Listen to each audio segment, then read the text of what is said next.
Hey, Donnie. Hey, Steve.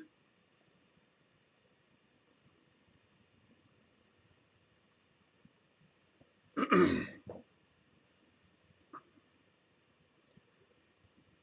don't know if you heard me. I said, "Hey, Donnie. Hey, Steve. Hey, Douglas. Let me know if you're hearing me. Okay. See if I can confirm this. Good morning from Jorg. I'm going to say Jorg. I hope that's right. Leonard. Good to see you here. Let me know if you hear me.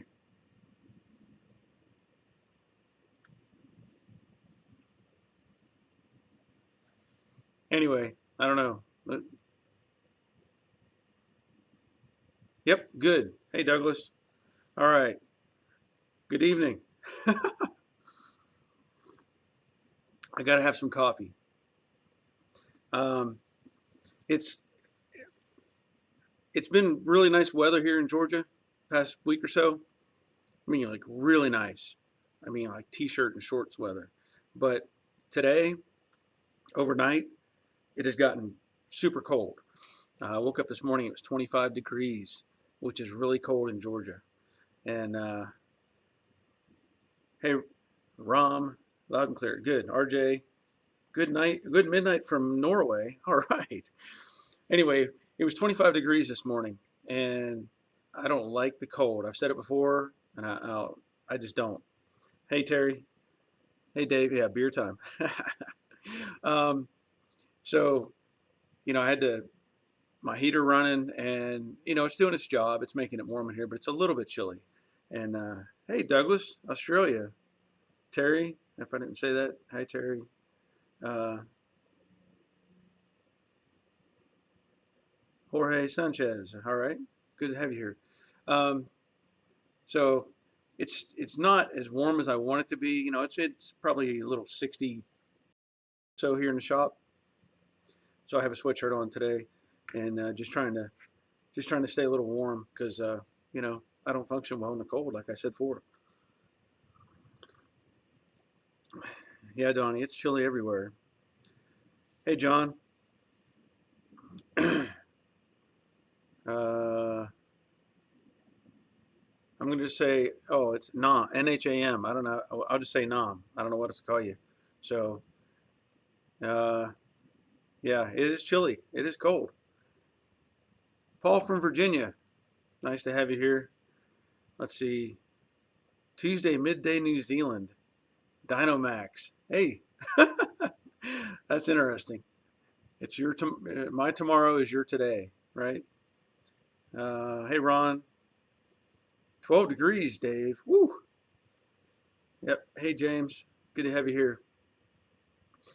I hope this is working better than it has. The first week I did this, it was not very good, but it did go out. Last week seemed to go pretty well, and pretty happy with that. So I'm gonna keep trying to do these.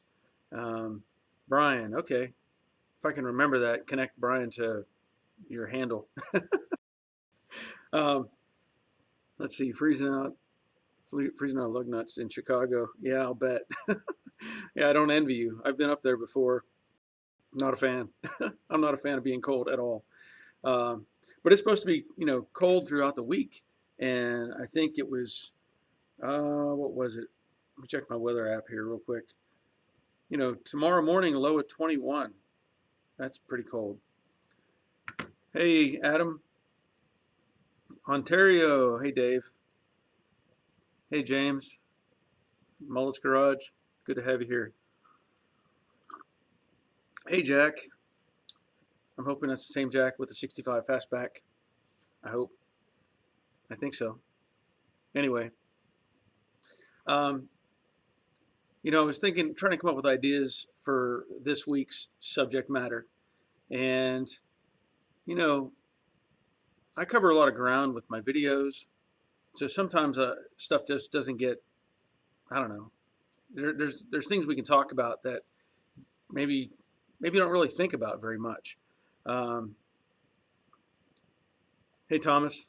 So I was thinking about it earlier, and the subject of rust in these cars, and particularly, these Mustangs, floors rust out, different pieces rust out here and there, and it's so common.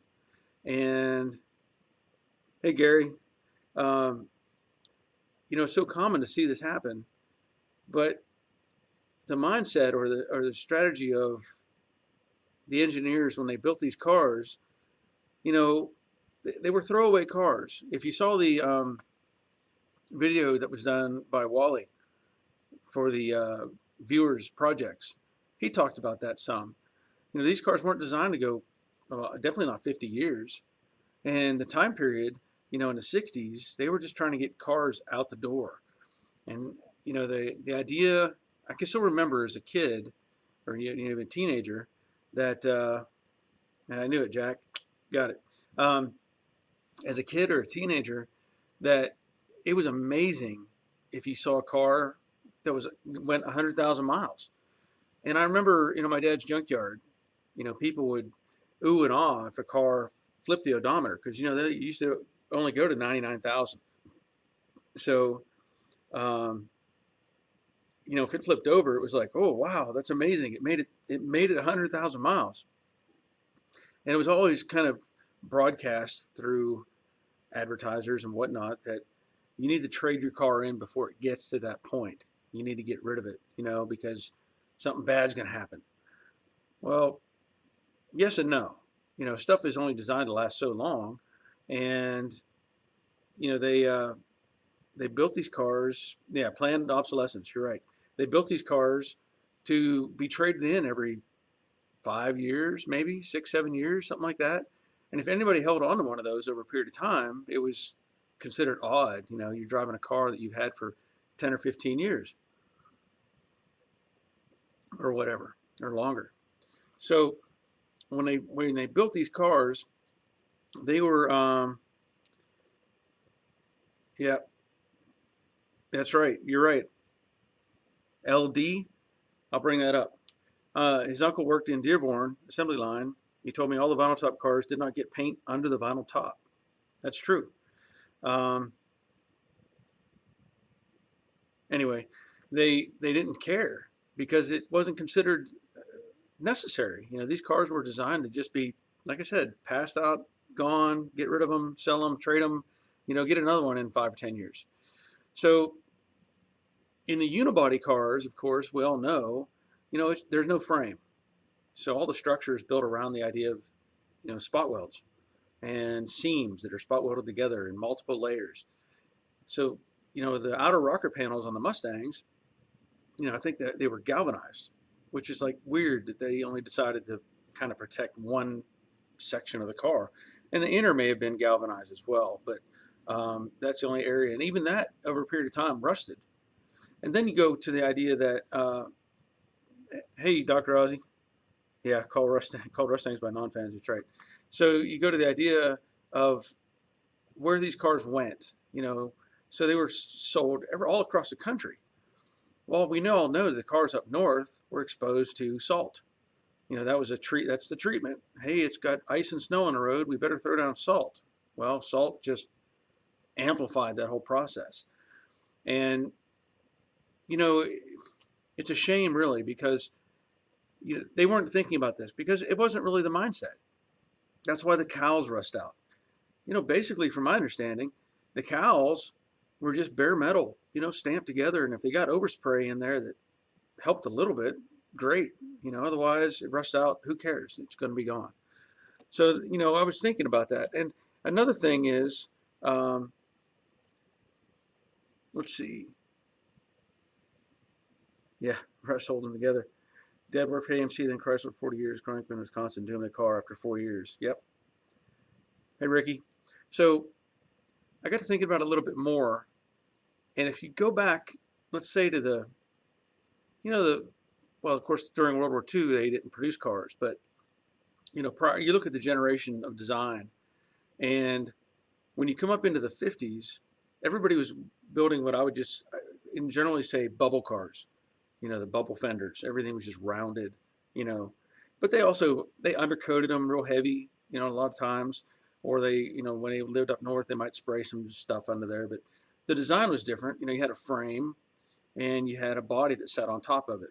Now they still rusted, but they were different, and eventually, you look into, let's say, the transition from like the early 50s Chevys and the design. Um, let's see, Dodge Polara, to this day, Dodge and such aren't primed on the inside, just bare metal. I'm not sure about that one. Maybe. Um,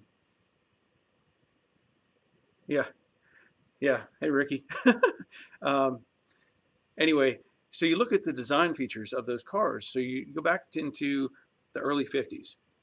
Okay, so you have even, let's say, 49, 50, 51, 52, 53, 54 of, just say, Chevys in particular, all bubble rounded off looking cars. Well, then they went to 55 and they built the first, Bel Air, I guess you would call it Bel Air. And you look at the design, and every year they changed the design. So 55, 56 is similar, but it's a different car. 57, different car. 58, different car. And you can go through all those years until you get up into the 60s and even late 60s. They were still doing that. And the reason they did that was because everybody wanted something new. They wanted a new look. So that's why the manufacturers were like, this design will be outdated in 3 years. So why bother? You know what I mean? That's the way I look at it, because everybody said, oh, you have to have a new one. You have to have a new car, new design. Oh, what's new for 64 or whatever. So as that went on, and then they eventually started making these, the Mustangs were more or less, let's just say, glorified Falcons. You look at the early 60s Falcons and you come up into the first generation Mustangs, they were very much the same car, same concept. And with the fresh design, the sporty looks of the Mustang, they were so popular that they just wanted to get them out, produce them. So, there's a whole bunch of things that come into play in that process. Yeah, definitely, Gary. Thicker matter back then as well. Why did they galvanize the rockers in the 60s? That's a good question. I don't know, unless they felt like that area was going to be prone to rust faster. So, I mean, it did preserve them. It made them last longer, but any car that had serious salt, contamination, they did rust. So, yeah, cutting the floor out. Yep. So anyway, again, as I'm thinking about this whole process and the things we have to deal with, I had somebody ask me about why they designed the cowl the way they did, because they're like, where does it drain? I don't see where it drains. And I tried to explain to them, the drains were at the front corners, and it was just gravity feed, that would let it trail off and drop into the backside of the fenders, and then collect down there whatever debris and junk was, down in those fenders. Yeah, I'm going to get to that, Jan, or is it John? I'm not sure how to say that, because he may be maybe in another country. So I know there's variations on how you pronounce names. Yeah, pretty much, Leonard. Every 2 years the body stayed the same. I agree with that. That's pretty much. But it was a different design. Let's say different fenders and quarters. The center section was very much the same, but they changed the exterior sheet metal and all that stuff. But what I kind of want to talk about was, what we can do about this rust, because other than, there's some treatments you can put, like if you get all the scale off and it's clean and dry, and you put Por 15 on, or chassis saver, that kind of encapsulates it. And as long as it stays on there, for the most part, you're not going to have any issues unless it starts to rust from the other side. So hopefully that, prevents the continuation, let's say, going down. Let's say you were at a floor pan rusting on the top, and you got all the scale loose and everything, and then Por 15'd it. That should stop it as long as the other side isn't going bad. You're Dutch, okay? So I know it's probably not Jan.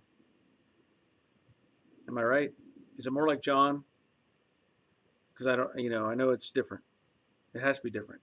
So I'm gonna guess it's kind of like John, my guess. But anyway, so you can do those treatments like 415, and then whenever I start doing other treatments of exposed rust and stuff like that, like I did the fender repair video, which has gotten a great bunch of views. I mean, it's like 150 or 60,000 views on that video, and I'm still getting great feedback on that. But one of the things I talked about before in that video was this product right here, this 3M rust dissolver.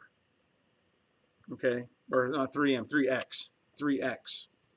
So if you do a Google search for that, don't type in XXX. No. Type in 3 and then X. Okay, just telling you. And then search for that rust dissolver. I've shared the link with people several times on the.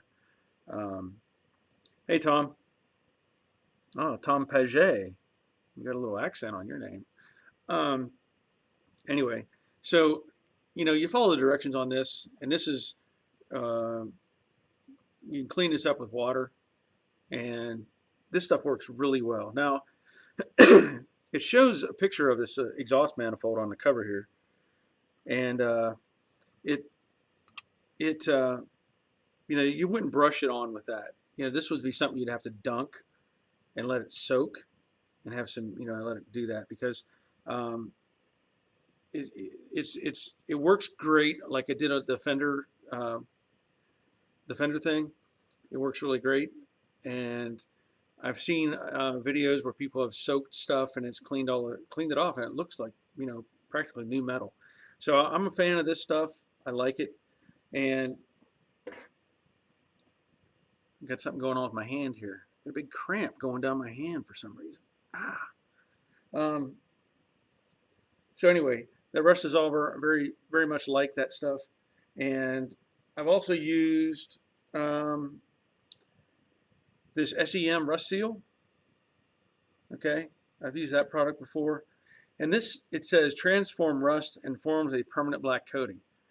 Well, the information there can be kind of gray, let's say. It talks about putting normally 2 coats of rust seal on are sufficient to form a permanent black coating for additional protection. Some surfaces may require 1 extra coat. Okay, and then it says this works as a foundation for body filler or paint. I've used it, and it has done its job. Hey Tom. Oh, France. Okay, cool. It has done its job, but I get kind of a little leery about just going straight to, like saying for that it can go body filler or paint. It doesn't say scuff, or anything like that. And I don't remember, I like this rust dissolver so much better that I haven't used this much lately. There's another product that I've used, and I'm sure you've heard of it. This is navel jelly, and it's worked. I mean, I've tried it, and it's kind of like it's like pink. I'm not going to tilt it because there you go, kind of see it, pink. And it works.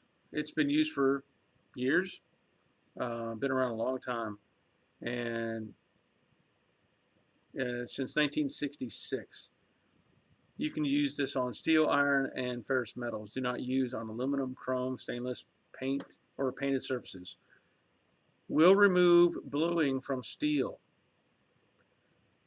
Wipe off painted surfaces immediately. It says it will remove paint. So there's some pretty tough stuff right here, and it works. It works. Now I've shown you some other stuff I've used. Hold on just 1 second.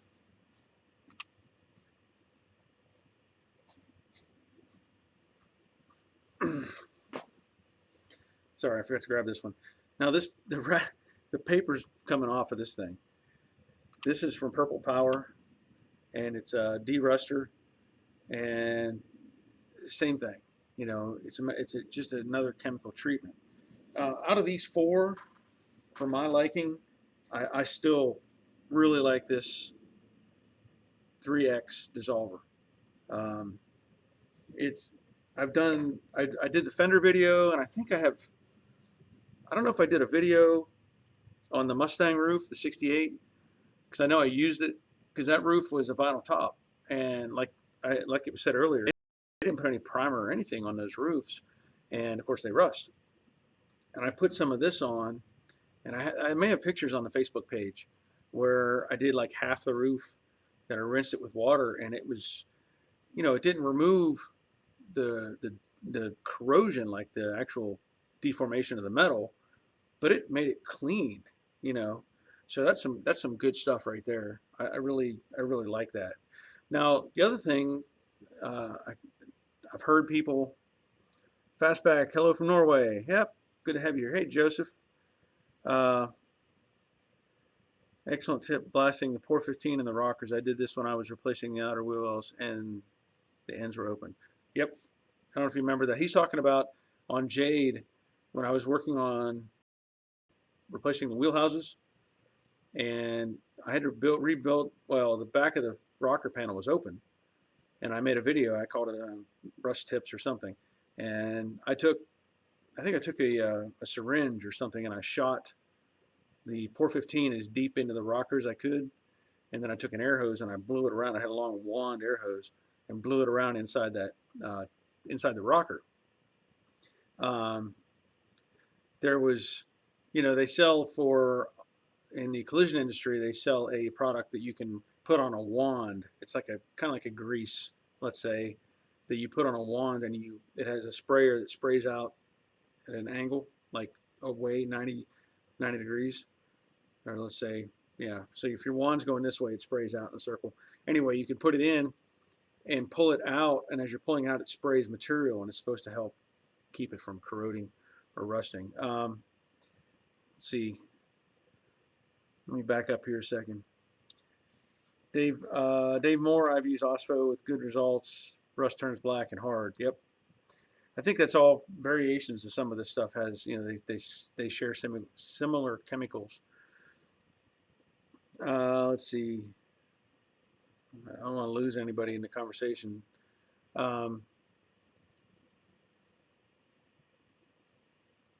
Ricky Wolf, what do you think about body putty?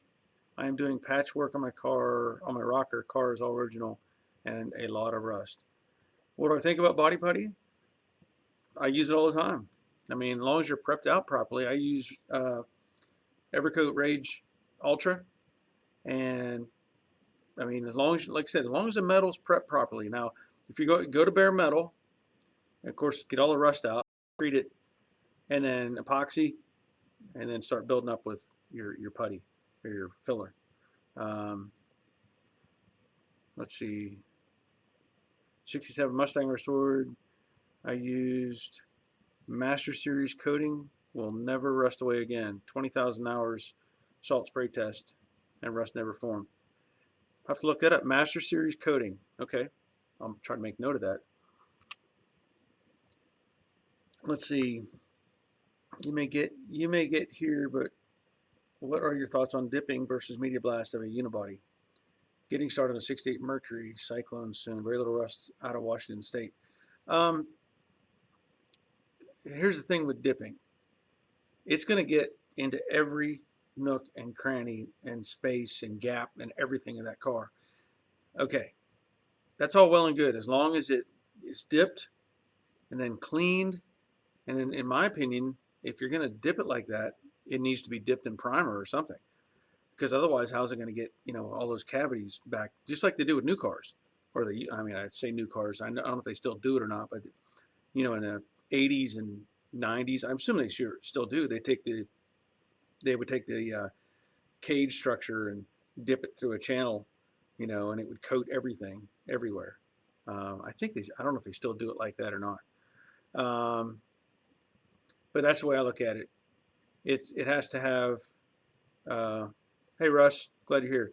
If you're going to take out any of that stuff on the inside of the channels and gaps, something's got to protect it. Just think of it that way. I'm not against it, but you may be further ahead. If the car is pretty solid, you may want to look at the wet media blast, baking soda. That may be a better option, but do some research on it. Don't just take my word for it. Do some research and understand the process and what can be exposed and what can be or need to be treated. Um, let's see. Eastwood. Eastwood. Yes, I've seen it on East. Okay. Oh, yeah, Eastwood's page. Okay. Tom, why did you not sandblast all the car for your Jade project? You know, I, I don't know. I kind of wanted to experiment. So like I used those chemical strippers because I'd never actually used them on a car like that before, and I wanted to see what would happen. And also, I wanted to make a video so other people could see what would happen. If I just do a media blast, nobody learns anything. And I got a lot of feedback on those videos because people told me some good ideas, and I hope other people got some information that helped them as well. I'm not against media blasting at all. We used to do it at the body shop all the time, and take a car out there and get it cleaned up, and then get it in epoxy, and drive on from there. But um, I just I don't know. For me to do it here at my home, I'm gonna have to have somebody come with a portable rig and blast it in my yard. And I'm not against that. I just don't have a rotisserie, and I'm not set up. So that's probably some of the reasons why I did not do that. Let's see. Eastwood has a long hose fitting with a 360 spray knot. Yep, that's it. Helps to attach the hose to a rigid wire to get it in place. Yeah, that's a good idea. That's a good idea. And then we had like wands, that you could, they were stiff, like a nylon wand type of thing, tube. Mullet's Garage, order of operation question. Treat rust, epoxy, then filler, or treat rust, filler, then epoxy. I'll say this. Take care of your rust, whatever you got. Bare metal, go to epoxy. Just don't even question it. Because everything, as long as there's no rust on the surface, and it's all clean, dry, and everything, spray it with epoxy, and then it's sealed. And then you can start working your way out with other elements, body filler and stuff like that. If you put the epoxy on last, you could still have stuff trapped. So take care of the rust, epoxy, start going out with body filler. All right, let me see here. I'm getting Marty Sims, I have a gallon of Corosil water-based rust-converting metal primer. Is this something I could use on body panels? I don't know. I can't say I've ever heard of that brand, so I can't say for sure. Water-based rust-converting metal primer. I don't know. I don't have an answer for you on that. I'm sorry. Let's see. Mach 1's local Wisconsin company dips car and then e-coats it right after. Okay, that's good. The only concern I have is the e-coat, epoxy doesn't get inside any of the cavities. So that's my only gray area on that. So that's what I'm trying to say. Oh, Gary, my garage door. No, I haven't got Hollywood. That is, I think I posted before about it, maybe on Facebook. All those are moving blankets because I just have a roll-up door. I don't have any insulation in that door, and it's 20-some degrees outside. So this is acting as an insulator from the roll-up door. So those are moving blankets from Harbor Freight that are held up with the tool magnets that they sell. So just kind of a generic way to make an insulated door, I guess. It's doing a good job though. I mean, after I added those brushes on the outside that I think it was Memtech, when I put those brushes on, that helped a ton. And this is just kind of, like I said, a poor man's insulator, so that's why they're there. Let's see. Thanks, Nick. Yep. Yeah. Let's see.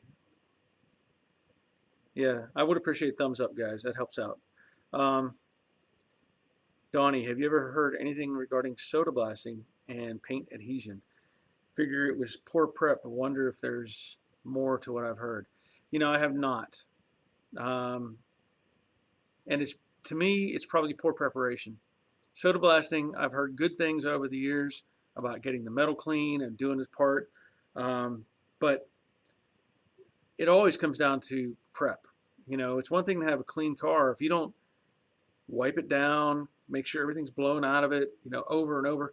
We did cars, we'd probably clean that thing 10 times just trying to get all the media out of it and just to make sure, and then wipe it all down, and then spray it with epoxy. You can't just go straight from blasting to blow it off with a hose and hit it with epoxy. So, hey Andrew, do you remove all the black primer that comes on aftermarket body panels? You know what? That's a good question. And I'm going to give you the best answer that I think I can come up with. From what I've been told at the paint supply places, the e-coat that goes on is shipped from China or whatever. Whatever's in that, I don't know. But I can tell you this, from what I've been told now, if you take lacquer thinner and you wipe that panel and your towel comes off with black material on it, that coating is no good. And take it all off, okay? So that's one thing. If you wipe it and it stays clean, the way I look at it, the way I understand it, it's good to go. You just scuff it and add your primers or whatever you want to do. I've done it both ways.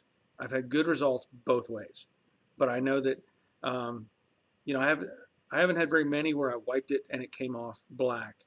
Now, like on the Brooklyn Pony, I stripped the fenders by hand. I just took them all down. I sanded it all off because I just didn't want to take a chance. And same with the quarter panels and the doors. I just didn't want to take a chance, so I just took it all off. But that's my understanding of it, so I hope that helps. New cars I've had the last 10 years. I think that's maybe a little misleading. New cars, they'll throw a warranty on them, like Kia and stuff. They'll say 10-year warranty. 10 years, I think it may be short, really, because, or short, that window may be considered short. I know, like I'm driving a 2000 model Ford Focus. It's 20 years old. It has 230,000 miles on the thing, and the only maintenance I've done, I made videos on it. I put a timing belt and an oil seal. That's it. I mean, little things.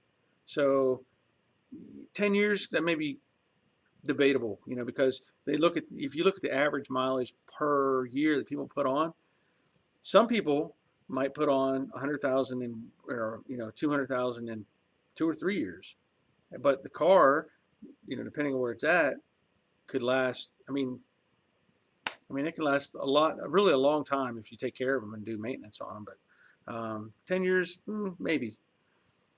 Leonard, I removed the rear seats from my Torino and I found the floor pan rusted out. What a pain to replace. Yep, no argument there. Hey Dave, good to have you here. Mach 1, it's the black electro coat like the newer body panels come with. Gets everywhere. Okay, well, as long as it gets down inside the cavities, that's great. You're saying, I know that some of those, like saying a black e-coat where they actually charge it. They put a voltage on the body and it draws it into areas, from my understanding. Not like powder coat, but like actually, I think the paint has like a negative or whatever, and the body is positive, whatever, however they work it, and it draws into it. So if it does, that's great. That would be a great thing. Rain Man, I'm thinking of getting long flexible rod with a little scoop. You go through the hole inside the frame rails to get to the back, pack dirt out in there. Yeah, that could work. I know also I've used air hoses. If I can get I've got an air hose that's got a wand on it that's like 2.5 feet long, so I can stick it in holes and get it way inside and blow stuff around. And I've done that many times to just get everything out of there that I possibly can before I do anything else. But that might work, a long flex rod. Yeah, air hose does a lot though, blows a lot of it out. Yeah, today's cars are they're pretty close to biodegradable. I guess you could say that. They're definitely designed to be recycled. as far as, the industry has changed so much.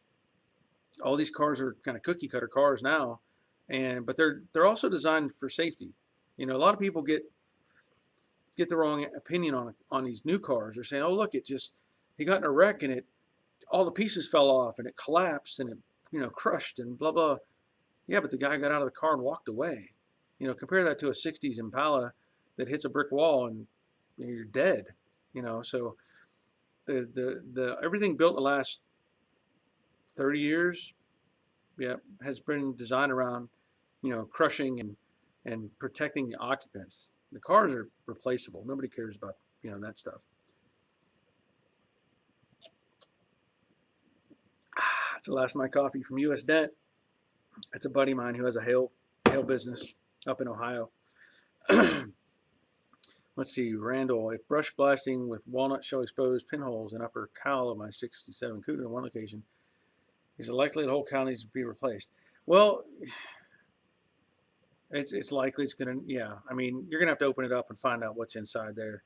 Especially if it started with the upper panel, odds are it's in the lower panel.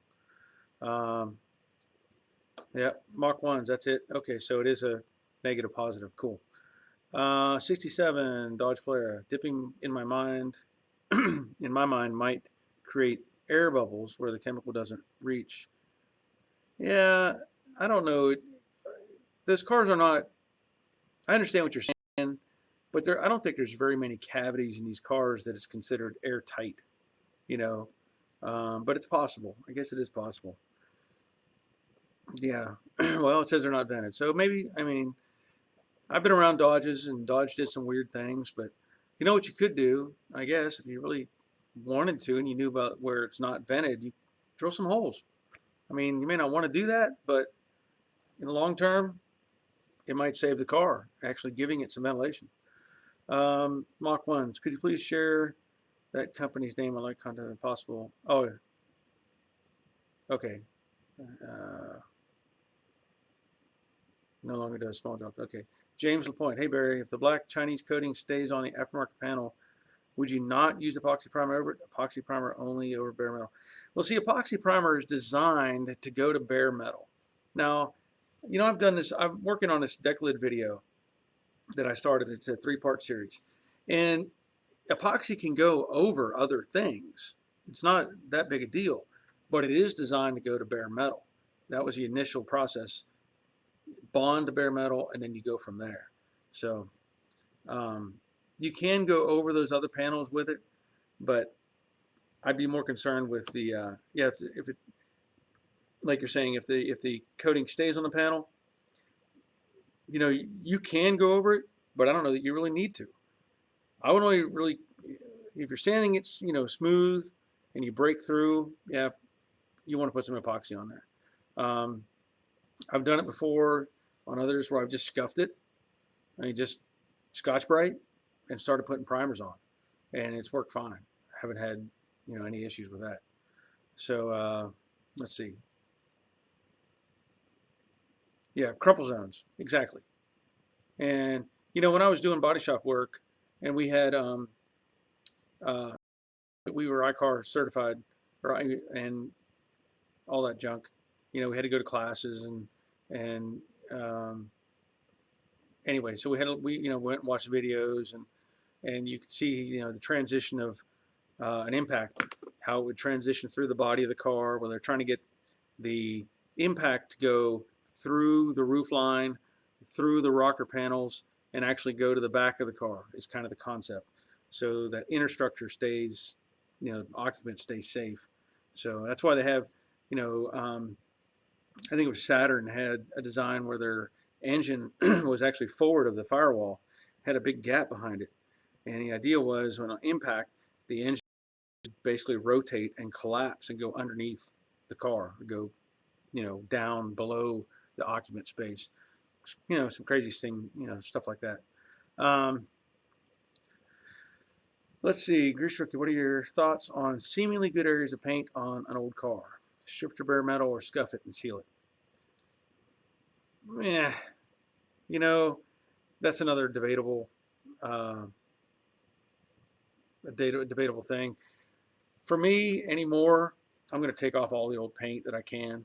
I don't, I've had, I've done some old cars and built up from some old paint, and it may just not be worth it to deal with that. If you've got the time to strip it down, do it, and work your way up from there.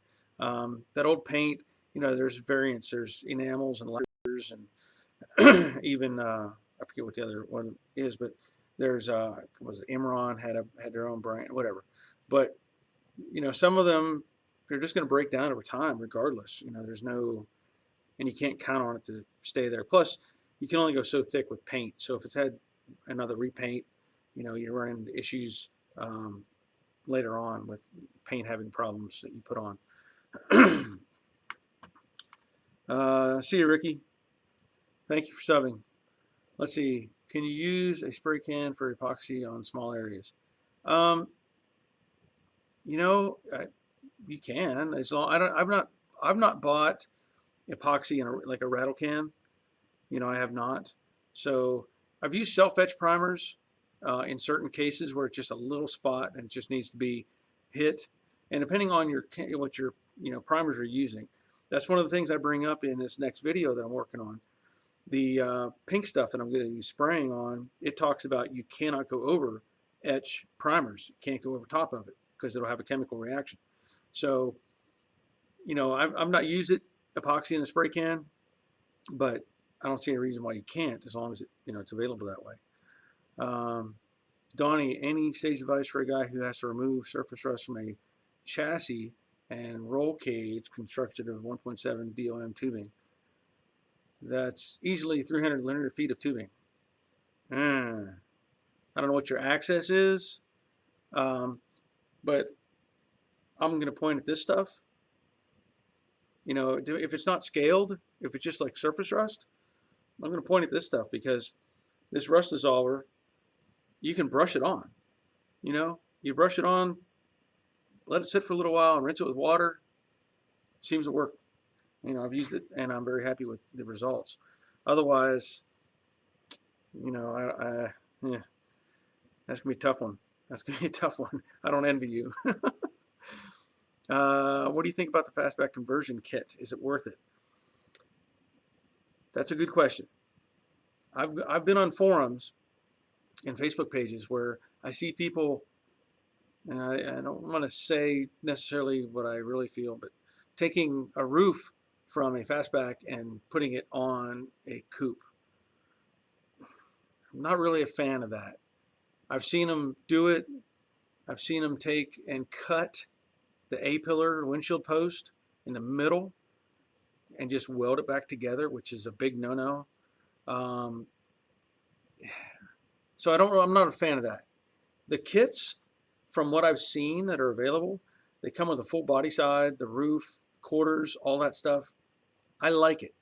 If I were to do one, if I were to do a conversion, I would want to do the kit, because it gives me all those pieces and parts that came on a fastback, and there's no splicing of windshield frames and it just doesn't feel right to me.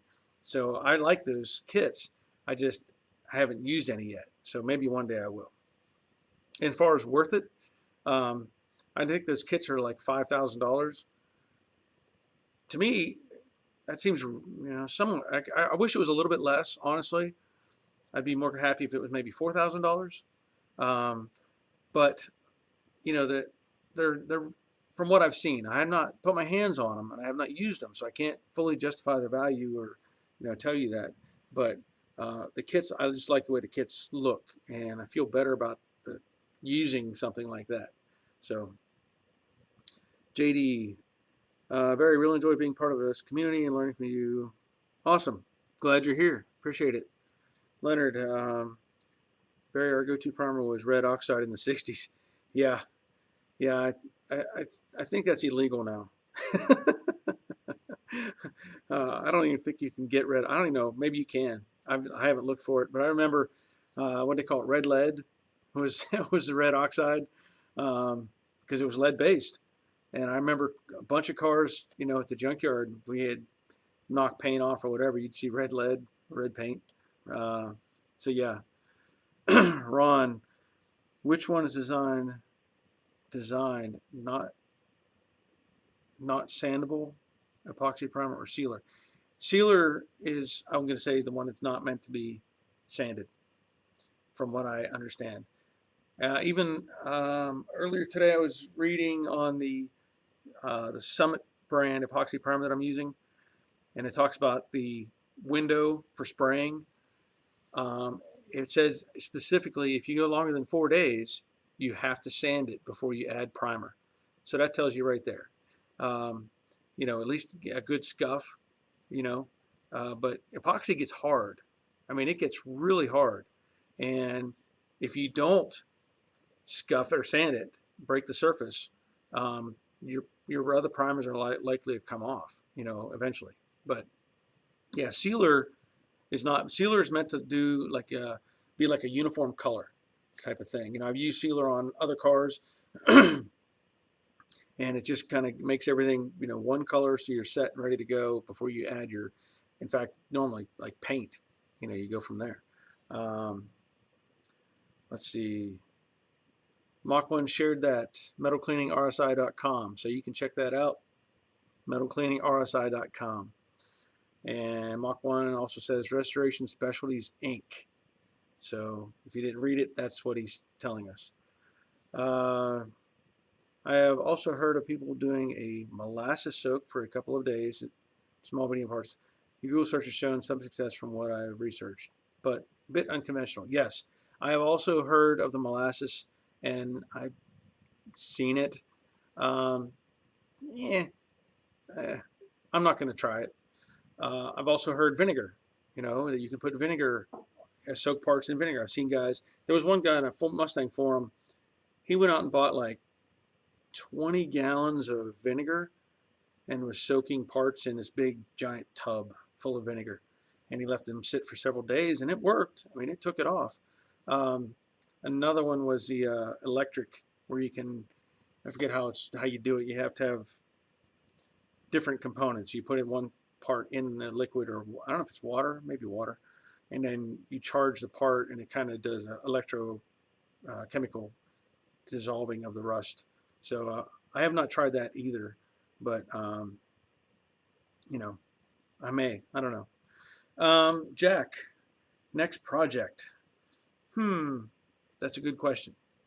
I've got to get the Brooklyn Pony done, and the '68 Jade Mustang, I've got to get it done at some point. And I'm doing a little bit here and there on that, so you've seen that.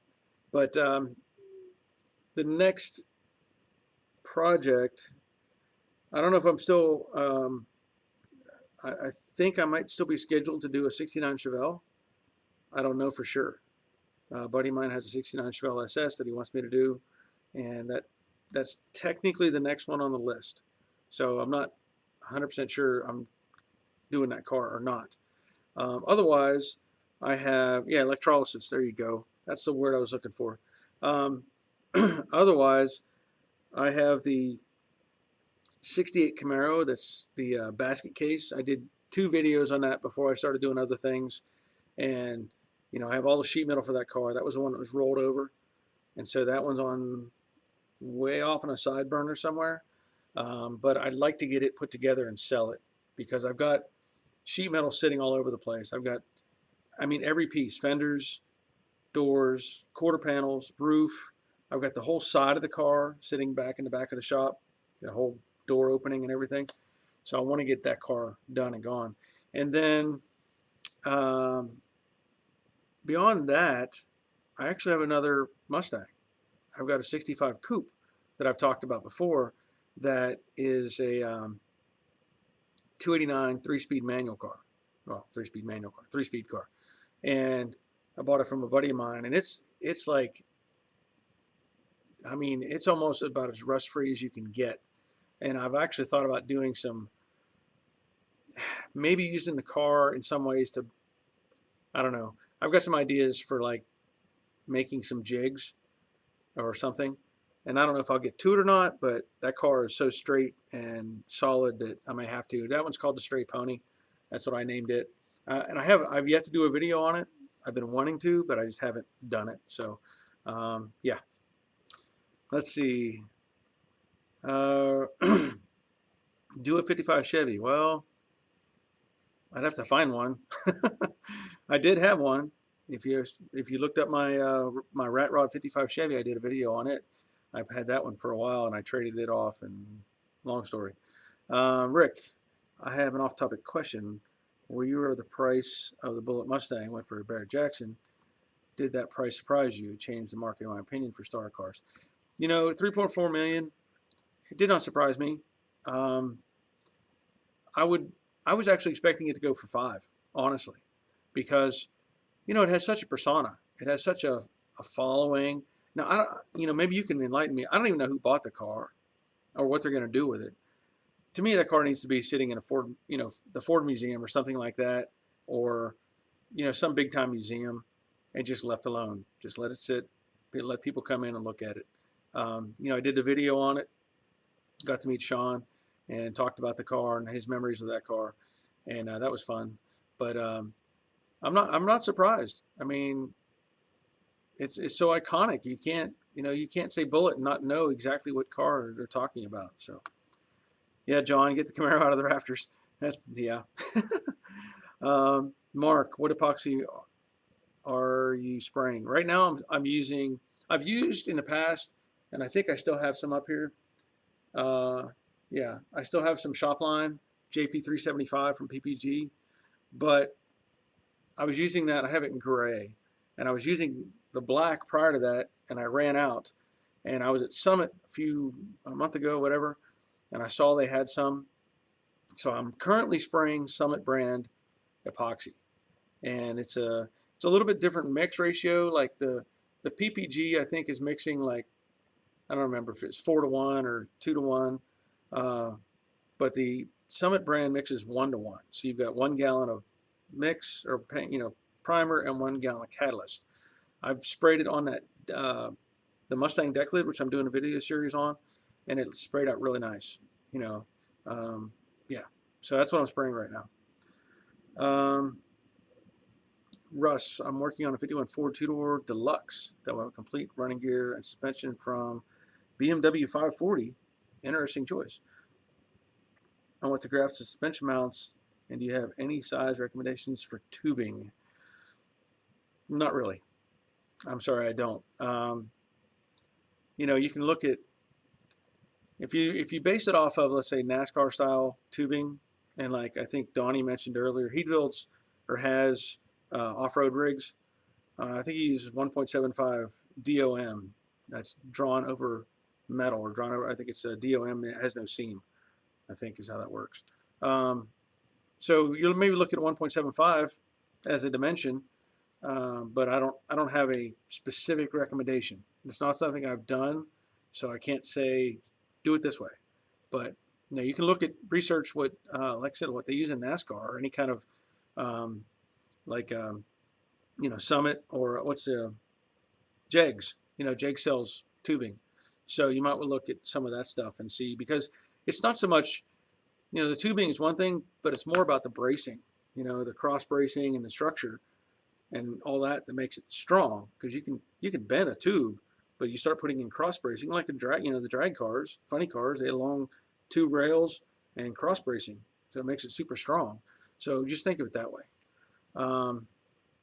Desert Rat, JD, I was going to TIG a half door skin, but then bought a MIG welded. Do you think MIG is the way to go? I use MIG for everything, honestly. As long as you take your time, don't let it get too hot. You'll not have any issues. Just like I did that fender video, where I just do tacks, man. I just go back and forth, take my time, let it cool, tack, tack, tack, tack, tack, cool, and just repeat until I fill all the gaps. Now, I have not tried, although I have bought a TIG recently. I have not tried to do skin type work with a TIG. Years ago when I actually took a welding course years and years ago, I did TIG welding, and it was, you did more like tubing and frame type stuff. But I have not tried to do it on like a skin type of material. So I can't say for sure what the results will be. But I like using the MIG. I'm comfortable with it. You could add some cooling blocks underneath if you wanted some copper or something, and that might help too. Let's see. What do you think about Mustangs to fear? Well, hold on. I don't want to scroll too far. I'm missing things. What do you think about Mustangs to fear full front subframe with coilovers?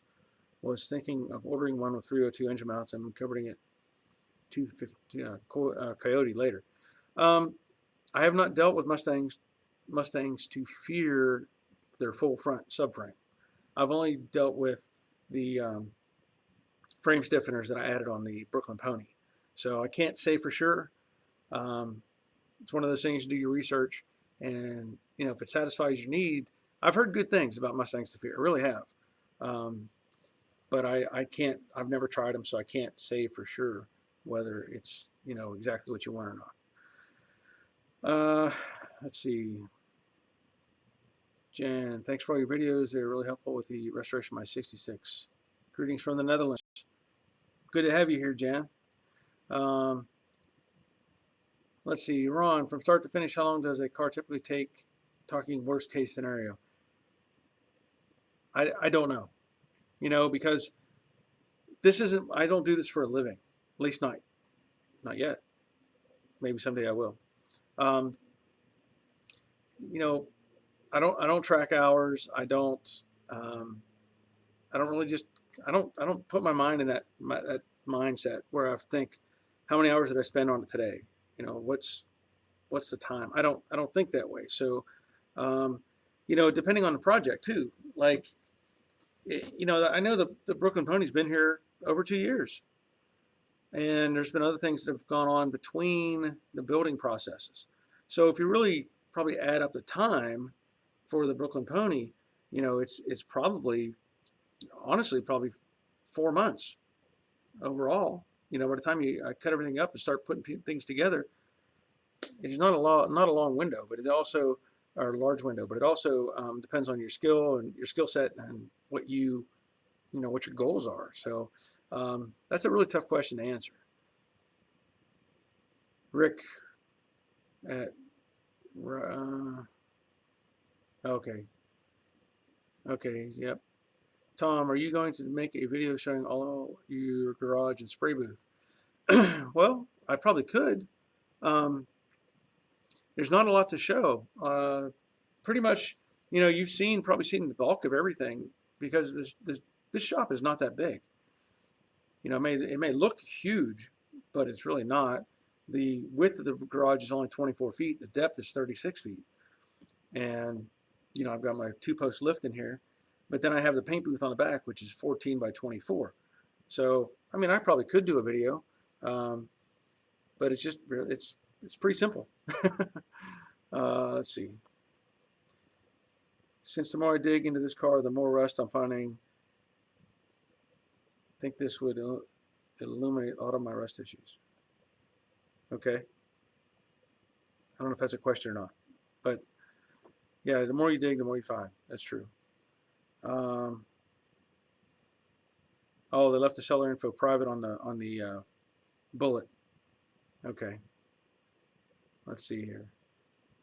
And I'm trying to read through these guys, so when I get asked a question, I try to answer it. And that's yeah, drawn over mandrel. I knew it was something. I knew I was close. I knew that when I said drawn over metal, I knew that wasn't right. Drawn over mandrel. Thank you. That's the correct answer. Russ, I'm using original frame to base from. Okay. All right. Let's see. Robert Adams, I have suspicion that the Summit primer is Kirker epoxy primer, same mix and other similarities. Yeah, I don't know. I really don't know. Mark Cooper, on roll cage depends on your projected weight of the project. That's true. I think what he's doing, though, is building, he just wants a structurally sound. I don't know that he's really worried about weight from the question, so I don't know.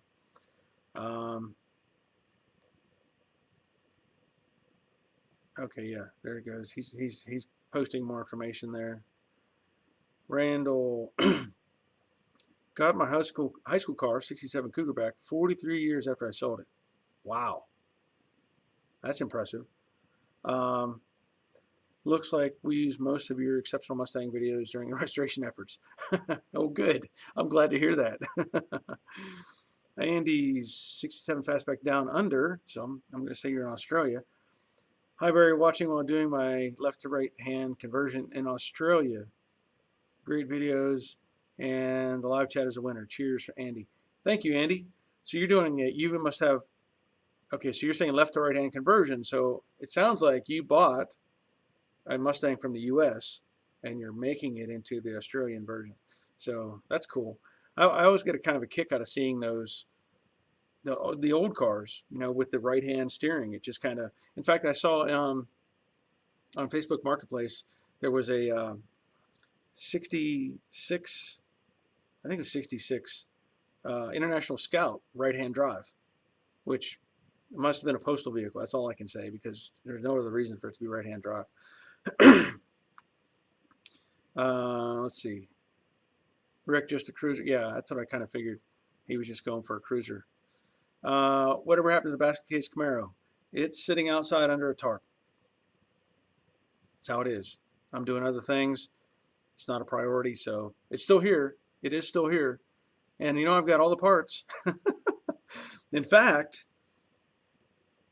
you probably can't see it, but over there is a 383 stroker engine, which if I don't sell it, it may end up going in the Camaro if I go that far. I may just want to do all the sheet metal and sell that car and move on, but I haven't decided yet.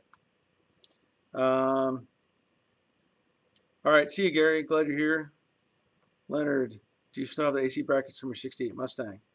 I don't think I do, because if you look at the first video for that car, it's been, somebody brought it up the other day, and this kind of, they said I started on that car 7 years ago. So that just tells you the status of that Mustang. I think I remember when I opened the hood, I don't know if all the brackets were there or not. I don't remember anymore. It's been so long. I know I did sell the box, the heater box, to somebody, and I don't know if I have the brackets or not. Let's see. You get a lot done in that shop. Yep. Thank you. I do. I do a lot in this shop, and I want a bigger shop, but I can get by with what I have. But it's yeah, it could always be bigger. We always need a bigger shop, right? All right, Tom, did you build your spray booth by yourself? Yeah, actually I built the whole shop. I designed the shop. I had a concrete company pour the concrete, and then me and my neighbor, we framed up all the walls, and then me and another buddy put all the trusses up. So I built the whole building, wired it, everything myself. And when I built the shop, the original pad was 24 by 36, and then there was an extra 14 feet on the back that was just flat. And that was there was nothing back there. It was just meant to be like a parking space or pad. And so eventually I closed it in and made it into my paint booth. So I used water resistant sheetrock. Everything's painted. There's fluorescent lights back there. There's LED lights. There's an air filtration system back there. The only thing it's really lacking, for my satisfaction, is better ventilation. I've got 2 windows, box fans. I could have a better system back there, but I don't paint that often, so it's not like that's that big a deal. Rick, oh, okay, so he's talking to Russ. Okay. Mr. Tilly, I sprayed the panel truck today in epoxy. Should I do the epoxy? Wait a minute. I sprayed the panel truck today in epoxy. Should I do the poly primer now or wait longer? Depends on your products. I can't say for sure. You should be on your epoxy should give you a window. Each brand may be different, so I can't say specifically yes or no. I know that when I sprayed the Summit brand, it said I could top coat it in 30 or 60 minutes. If I did one coat, it was 30 minutes that I could top coat it with something else. If I did 2 coats, it was 60 minutes. And then otherwise I had like 4 days in total. So you might want to just check what your data sheet says. Let's see. Mach 1s, are you a vet? If so, thank you. And where do you serve? I am a veteran. If you look behind me, you see that flag right there? That's the U.S. Army 10th Mountain Division. So I was an infantry soldier in the Army. And in fact, I was a mortar gunner. You know, if you ever see on TV where they take that round and they drop it in a tube, and it on the movies it goes like boop. Well, it doesn't go boop. It's very loud. That's why I can't hardly hear out of this ear. Anyway, that's what I did. I was a gunner, not the one that dropped the rounds, but I was the one that set up the gun for the firing direction and stuff like that. So thank you. I appreciate that. It's been a long time. I served back in 85 to 88. So long time ago. Desert Rat. Last time I talked to you, you still had the dune buggy. Are you going to show it on your channel, or do you? Yeah, I still have the dune buggy. It is in storage right now. Thankfully, my neighbor has a shop that had some space in it. And when I started really tearing in the Brooklyn Pony, with the limited space that I have in the shop, I didn't have room. I didn't want to keep moving it around and taking it outside. So talked to my neighbor. He was nice enough to let me store it over there. I do plan on, I haven't done much to it. I think the last video I did, I replaced the gas tank. I did a gas tank video.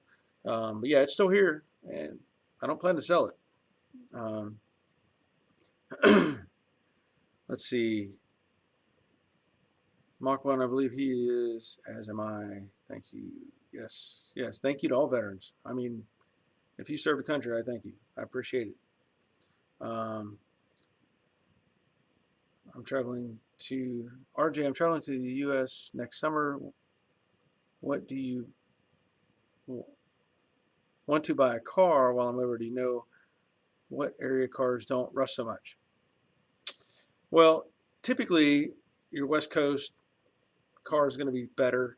Your stuff out in, Arizona, Nevada, New Mexico, Texas, those are going to be your better options.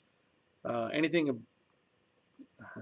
north of, well, even Tennessee is going to be prone to have more rust issues.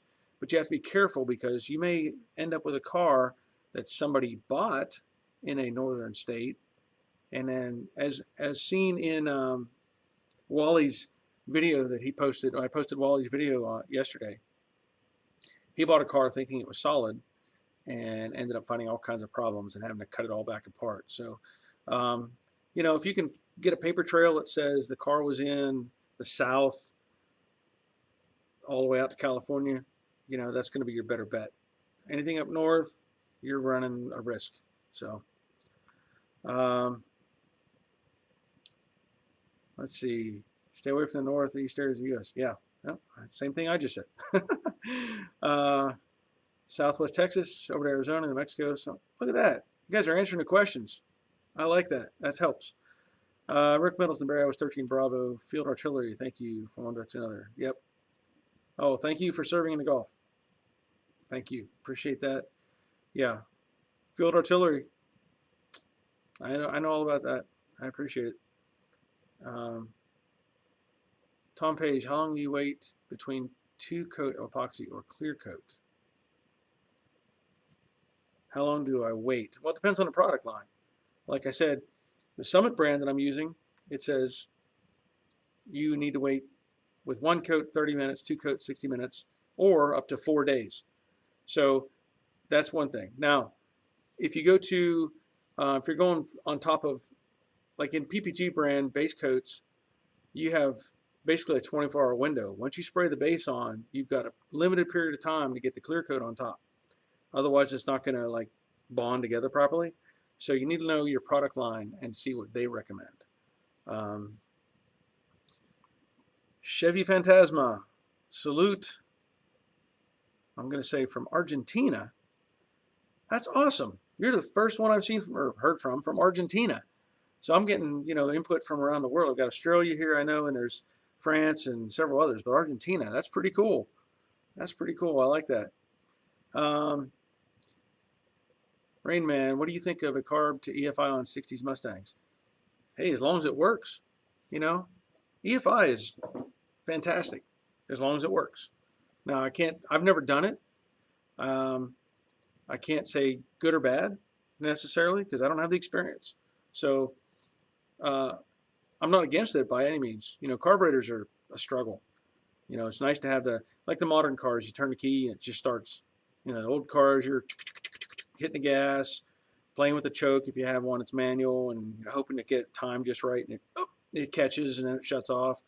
So I'm not against it at all. I might be a little more against it. Let's say if you were looking at an all original, car, and you're trying to modify it to make it do this. I think, not as excited about it. But a regular old plain Jane car, yeah. John Hawkins, thinking about installing Willwood disc brakes. Are they hard to install? That's a good question. Now, on the Broken Pony, it was part of the package. I did the TCI suspension system on it, and the calipers and all that came with the kit. But we don't have, we're soon to have the master cylinder. But I can't say it's going to be hard. I know that I think I had a minor issue with a bearing or something with one of the rotors, but it was nothing wrong. It was just I figured it out. But I don't think it's that hard. It's just a matter of understanding the physics and bolting things on, and getting your fluid lines right and all that sort of thing. So I don't think it's that hard. But I have a lot of experience doing stuff like that too, so I can't give you a 100% answer on it. Yep, Desert Southwest. Okay, Robert Adams. All the rust-free cars have left Texas and headed north. Very few left anymore. Yeah, I'm sure.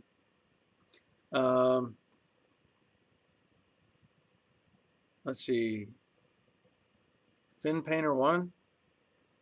I'm going to assume if you have a name Finn Painter 1 that you paint classic cars. That's, I would assume.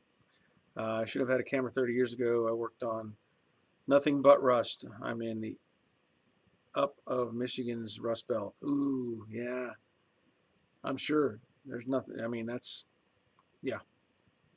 Marty Sims, thanks all the vets, especially the Gulf War vets. I served in the Navy from 75 to 82 as a hull technician. Well, thank you for your service, Marty, as well. Yeah, it's.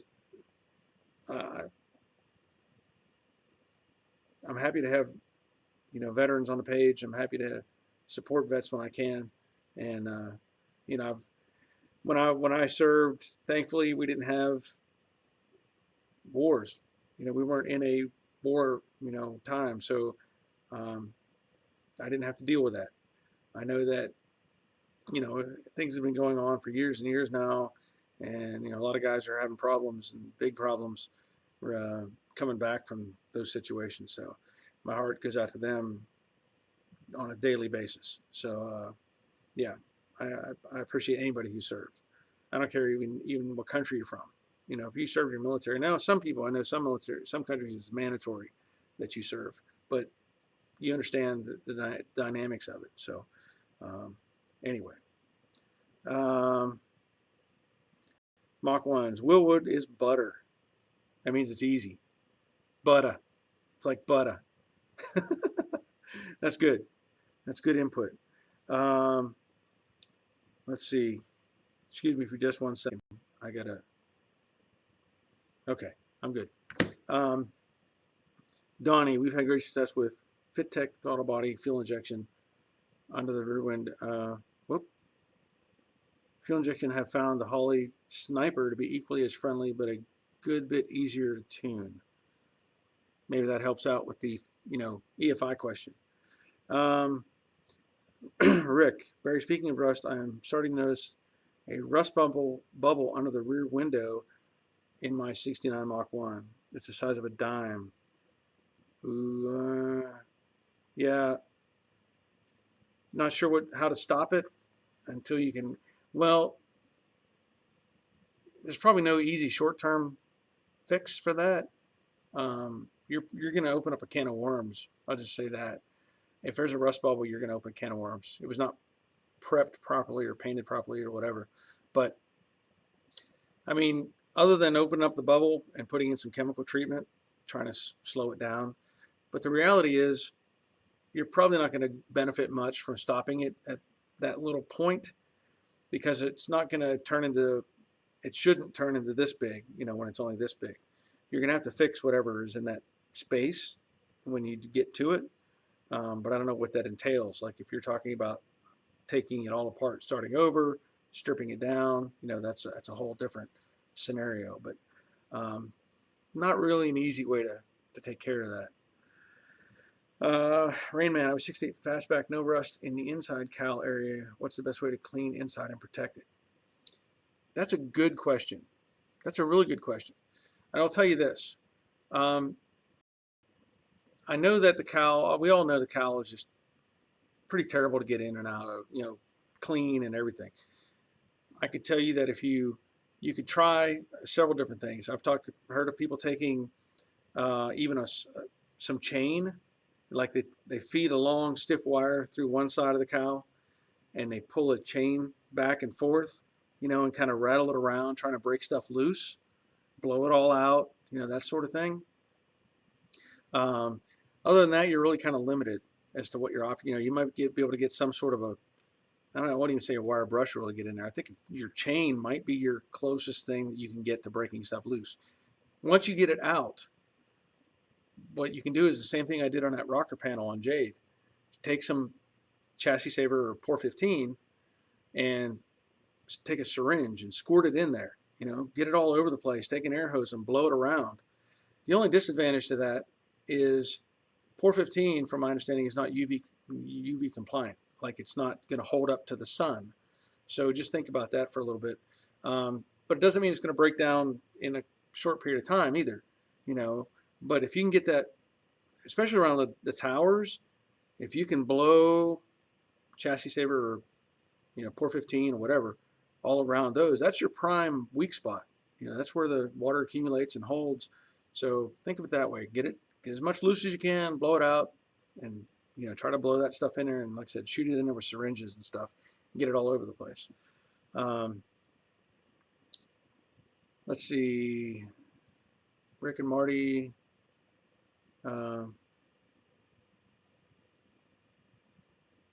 Okay, all right, good.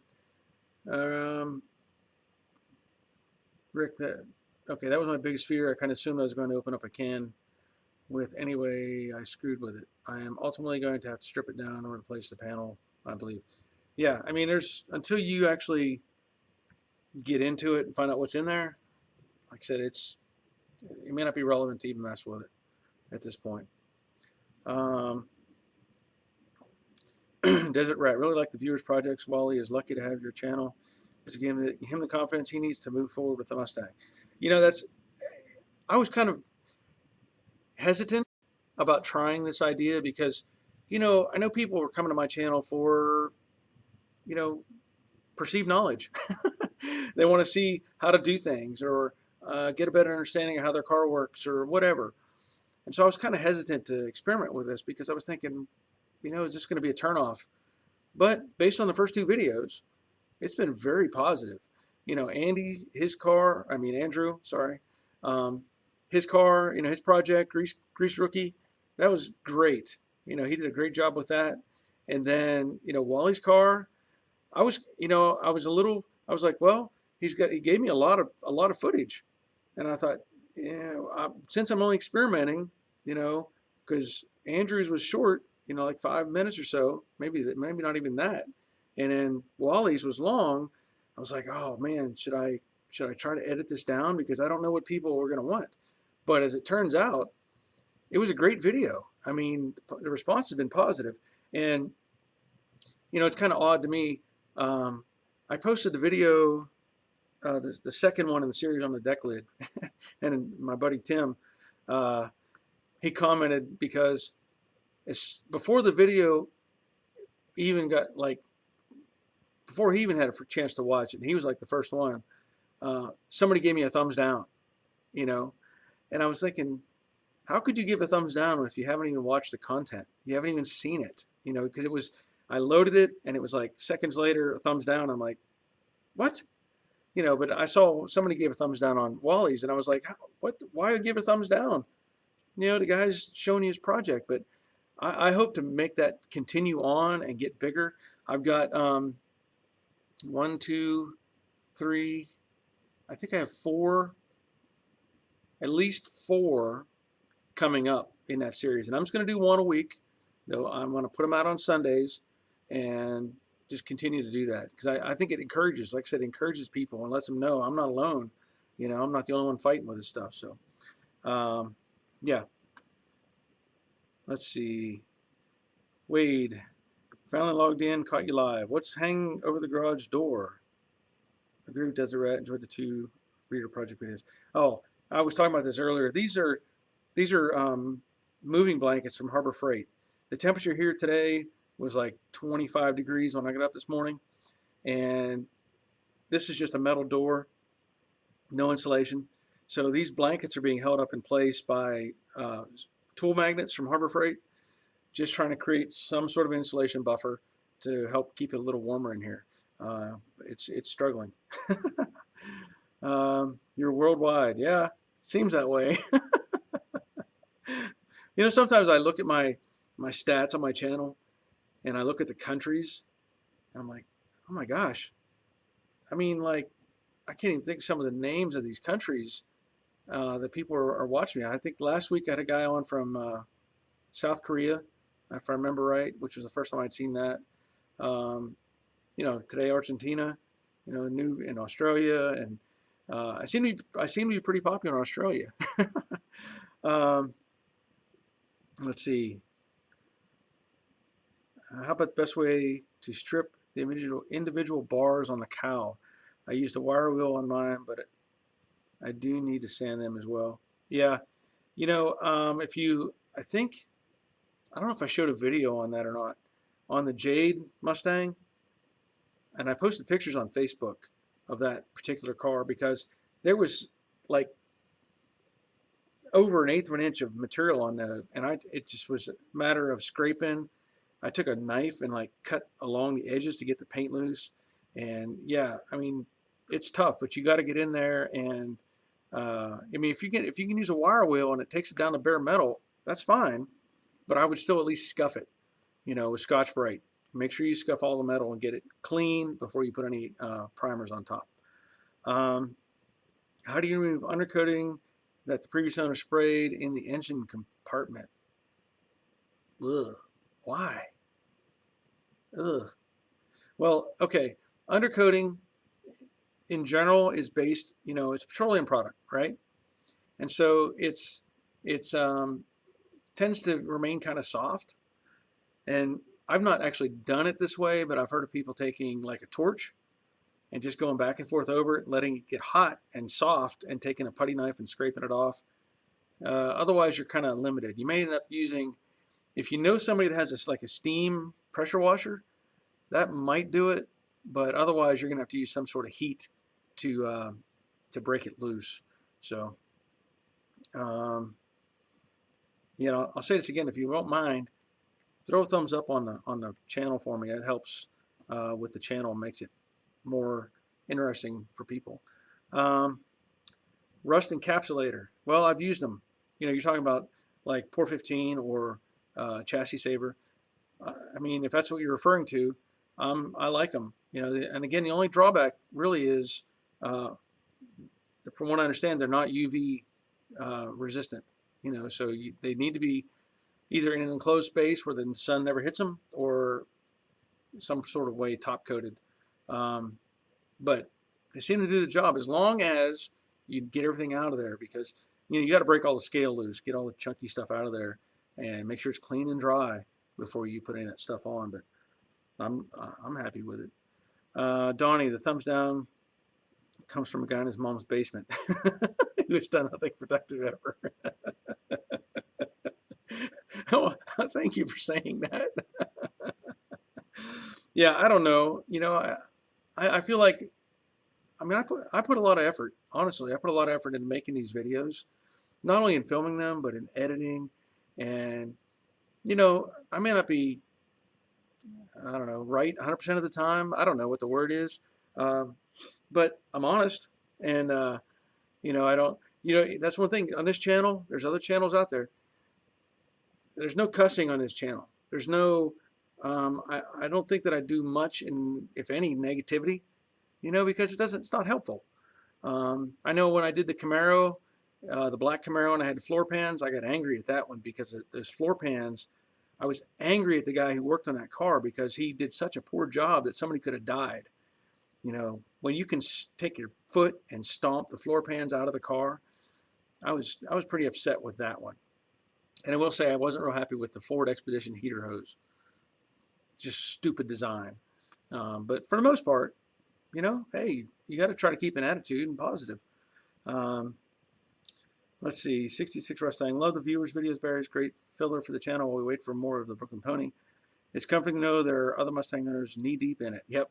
Yeah, that's what I figure, you know. So, and it may not just be Mustang people. Next week's video, I got to put it together. I'm going to tell you it's not a Mustang and it's not in the continental US. So it's going to be from another country.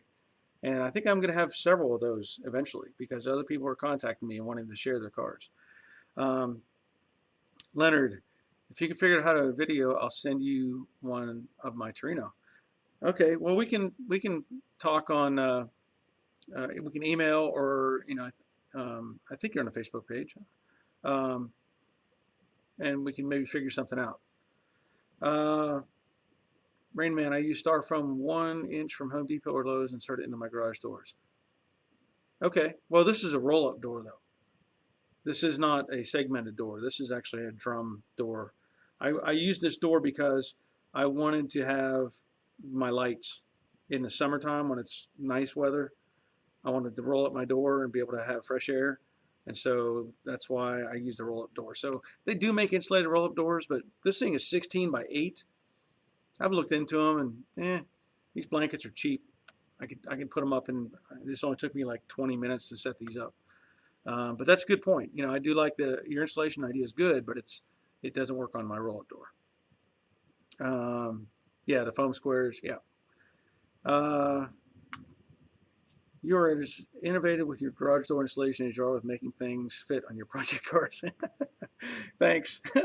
That's kind of, you know, I don't know. It felt like I was at Harbor Freight looking at something and walking around. I was like, wait a minute. These are only like $8 a blanket.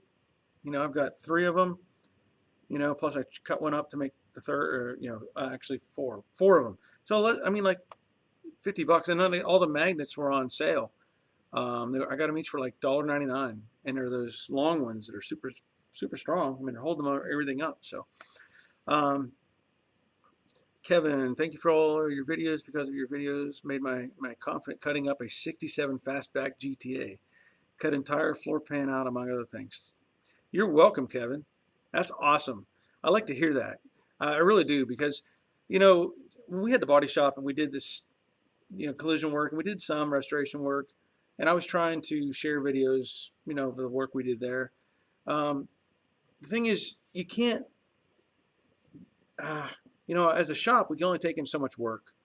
And I was thinking, how could I, you know, get this out to people so they can do it themselves? Because a lot of times people just give up or they don't want to take it on because it looks too hard. And so that's why I try to do these. I want this stuff to get out. I want people to, you know, to learn and grow from it. And, you know, if I could get a commission from like Mustangs Unlimited, who's probably gone out of business, or you know CJ for all the products I've helped sell, I'd be rich. LD, I guess. What editing software do you use? Currently, I'm using Wondershare Filmora or Filmora Wondershare, however it's labeled. If you search for it, it's just like it sounds. Wondershare is all one word, or Filmora, Filmora, and you have to buy it. but it's got a lifetime update deal, and then there's perks you can buy into or whatever. That's the software I use. So, Leonard, that's why I follow your videos. You never get hot. Yeah, it's just not worth it, man. I mean, I've seen some videos on YouTube where guys just get, they put on a fake persona and get mad at something, or, try to make some drama or whatever. I just can't watch it, or people that, I hate to say it, people that have to cuss to have a conversation. It doesn't do anything for me. I mean, it's their life and their style or whatever. I can relate to it, but it just doesn't work for me. So anyway, Kevin, what should I put in the frame rails after replacement or for rust prevention? Okay, this has been brought up recently by another viewer, if I remember correctly. Basically, if you clean everything out, don't make sure there's no oil residue or anything in there. You can put in chassis saver, or pour 15, brush it in there, let it dry, and just don't come up over the top where you're going to weld, like a floor pan in. Just make sure you get the bottom and the sides, and that'll take care of it. As long as it's not exposed to the sunlight, that'll be good to go, and I don't see it ever having a problem. That's one thing I pointed out before. People will get really concerned about the rust, and they should, as far as taking care of it. And then I've had some people get all really, really worried about it coming back and having to redo it someday. And my point to them was, wait a minute, you're talking about a car that was built 50 years ago and has survived for 50 years. And a lot of that time it was a daily driver. It was exposed to chemicals and elements and weather. And at this point in its life, how often are you going to be driving that car out daily in the snow or ice or rain or anything like that? And the odds are very low. We all know that the number of cars that are driven on a daily basis of these old classics, I'd say extremely low. A lot of us just go on a cruise or, go to a cruise in or something like that, or a car show. And generally they don't get rained on, so yes, it's important to be concerned about the rust, but it's not as bad after the treatments and repair work that's done as it was when it was, new off the showroom floor.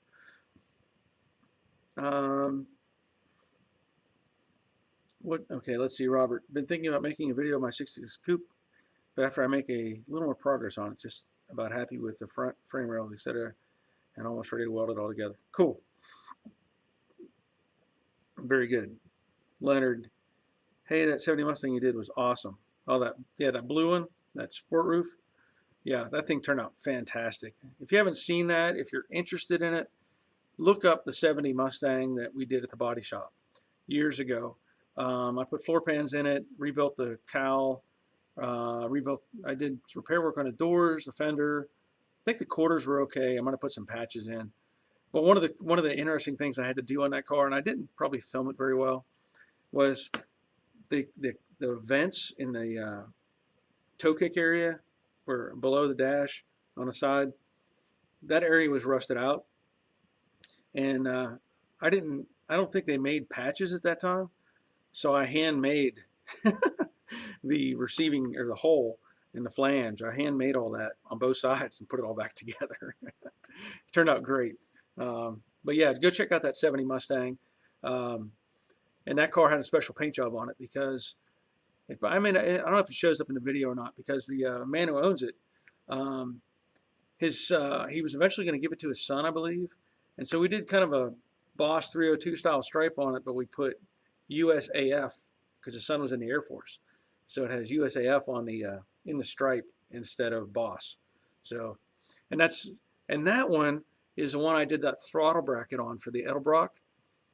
I really should get it. I don't know how to, if somebody wants to help me patent that thing so I can start selling that bracket. I've gotten so many responses from people wanting to buy one of those brackets, and I don't know how to pull that off.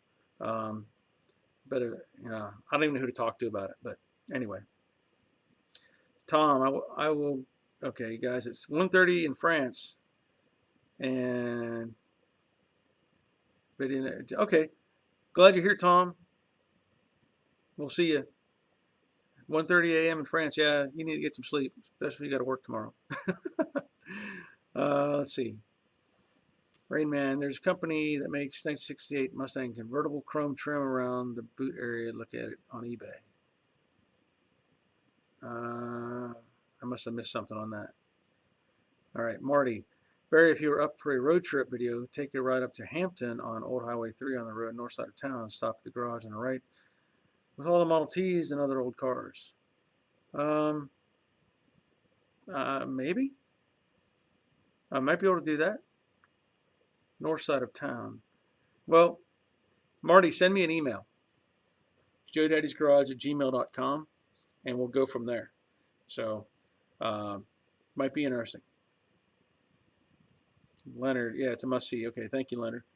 Let's see, Donnie, my 82 CJ8 has averaged 1,000 miles a year since it was completed in early 2002, and it has covered most of toughest trails in the continental U.S. At least one, and rust is not the issue. Yeah. Well, and the thing is, your 82 CJ averaging 1,000 miles a year, so you can do the math. Since it, it's not your daily driver. That's my point. A lot of times it's, I've got, I might like my dune buggy. I've put like 600 miles on it since I built the thing. So it's just a matter of they don't spend that much time out.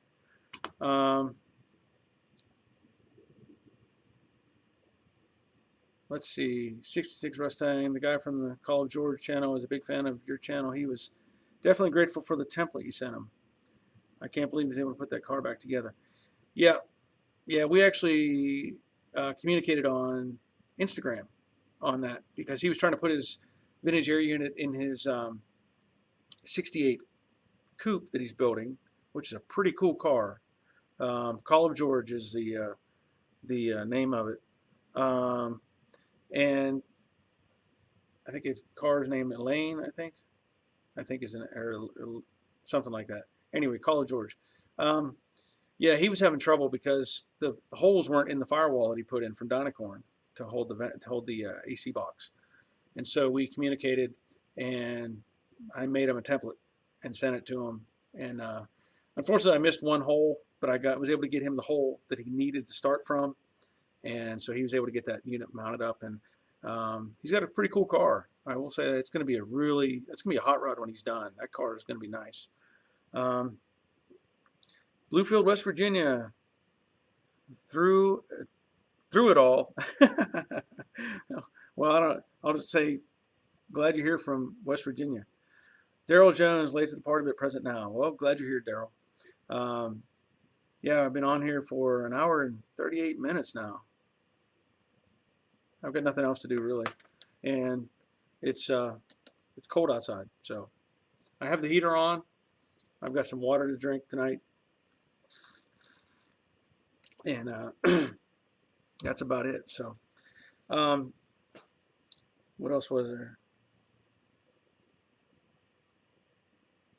Yeah, we were talking about the viewers rides or viewers projects too. I can't think of I can't remember what country. It might be one of them. Might be Romania, might be, but that's not the next one that I was talking about. The next one will be from somewhere else, and like I said, it won't be a Mustang, but it will be a Ford, and kind of interesting. You'll see. Off to dinner. Yeah, I don't blame you. 7:38 here, so. And like I was talking about earlier, the temperature's been it was so nice last week. It was super warm, and then winter just came back and said, "I'm here." So, in fact, this morning, we have pets, and I take dogs out every morning and feed them and everything.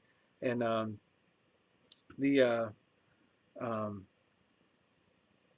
this morning, when I took the dogs out, I was letting them in, and we have a couple cats. And one of the cats always tries to sneak out of the house. And so he did. He got past me and got out. And I said, okay, fine. You just go outside then. Well, it wasn't probably 2 minutes later, I hear him crying at the door. And I was like, that's weird. He's never done that before. I go back to the back of the back door, and he's up on the back glass, like pawing at the window. And so apparently he didn't like it being 25 degrees. He wanted right back in. I thought that was pretty funny. Donnie, I'm glad to hear that you're doing fewer vids on non-Mustang vehicles. I'm inspired to send a vid. I'd like you to. Sounds like you got some cool stuff. I know you got a cool hat. I don't have it on tonight, but um, anyway, yeah, I'd like to. It doesn't matter. It doesn't matter what it is. It can be a Mustang. It can be anything. You know, in the opening sequence, I show one of the cars is a Model A. The guy's building. Looks like a hot rod, and so yeah. Wade, Call of George channel looks like it has some interesting videos. We'll have to check it out. Yeah, it's he's got some, it's got some cool stuff going on with that car. I was checking out one of the things probably need to talk to him about is the brake lines he put on that car, because he went out of his way to run them up underneath the cowl seal or seam where it meets the firewall, because the factory ones are down mid firewall, and he ran them up and nice and tight and had nice little clips on there and stuff. And I know it looks like he's putting fuel injection in that car because he's got a different gas tank in it. So he's making good progress. It's gonna be a cool car. Let's see. LD, I have perfected phosphate and oil coatings. Big part of rust protection. Yeah, we used to do that up at my dad's junkyard. We would take used motor oil, and certain cars that we're trying to preserve, we'd pour oil in the seams and try to keep them from rusting. But it ultimately didn't really work out. But anyway, Leonard, can't build a trailer in cold weather. Yeah. I hate being cold. I'm telling you right now. I grew up north, and I just hate it. I don't. I have friends who grew up in the South here, and they're like, "Oh, I like it when it gets cold." No, I like being able to do things. And for me, I go out in the cold weather, my hands they hurt, and stuff like that, and you just can't do much. And I just not a fan. Barry, what's your thoughts on dustless blasting out of Houston? I've not tried it. I've heard good things about it. That using the wet media, I've heard good things, but I haven't actually seen it or used it myself, so I can't say for sure. But from what I've seen and what I've heard, it's a good system, good deal. But again, I don't know for sure. Donnie, at the very least, it's Coyote powered and has a 6R80. Yeah, cool. Let's see, Wade. Speaking of gas tanks, do you ever look at the plates that divide the truck from the passenger compartment of the ones like tank ammo that go over the top of the tank to make that safer? Look at the plates that divide the trunk. Sorry, it says truck. That divide the trunk from the passenger compartment, or the ones like tank armor. I have not looked into that. So I don't have an opinion. Sorry. But sounds like it could be interesting, could be beneficial. But I don't know. Yeah, that's okay. I can't.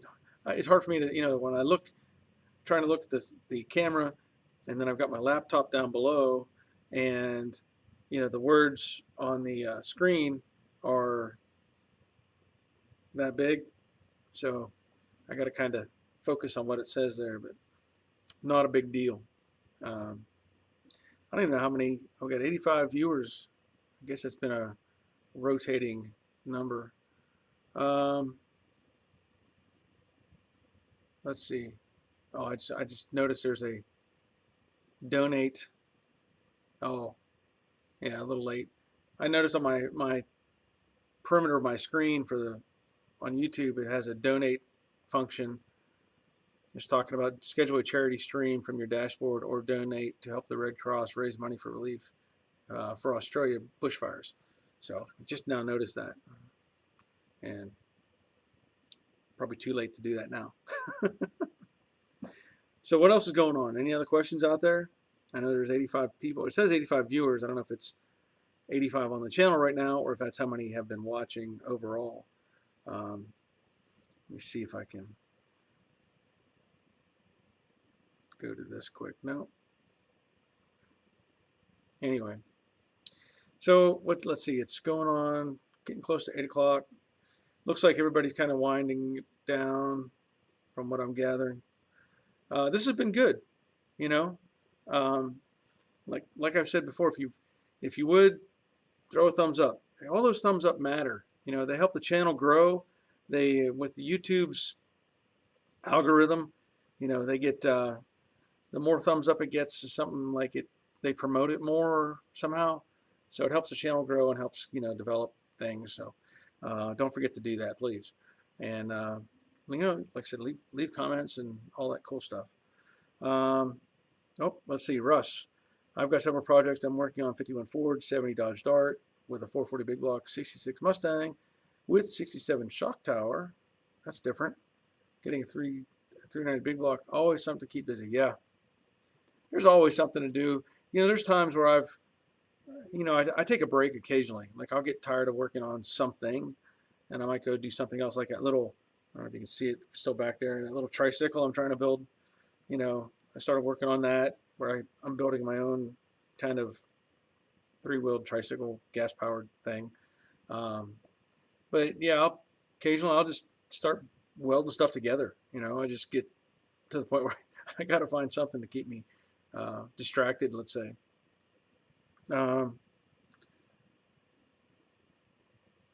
Let's see. Oh, Wade, is that building over your shoulder? Cool.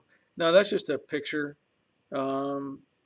Honestly, it's something I picked up at a yard sale. It looks like an old store, you know, like an old-timey storefront. Has like a little Coke thing on it, whatever. Just some sort of print. I just thought it was cool, so I left it up there. If you can see, right there is another, that's a 3-panel picture of a 70 Chevy short bed truck that I built or rebuilt. It was a real hot rod, 454 muscle truck, and I built it and sold it.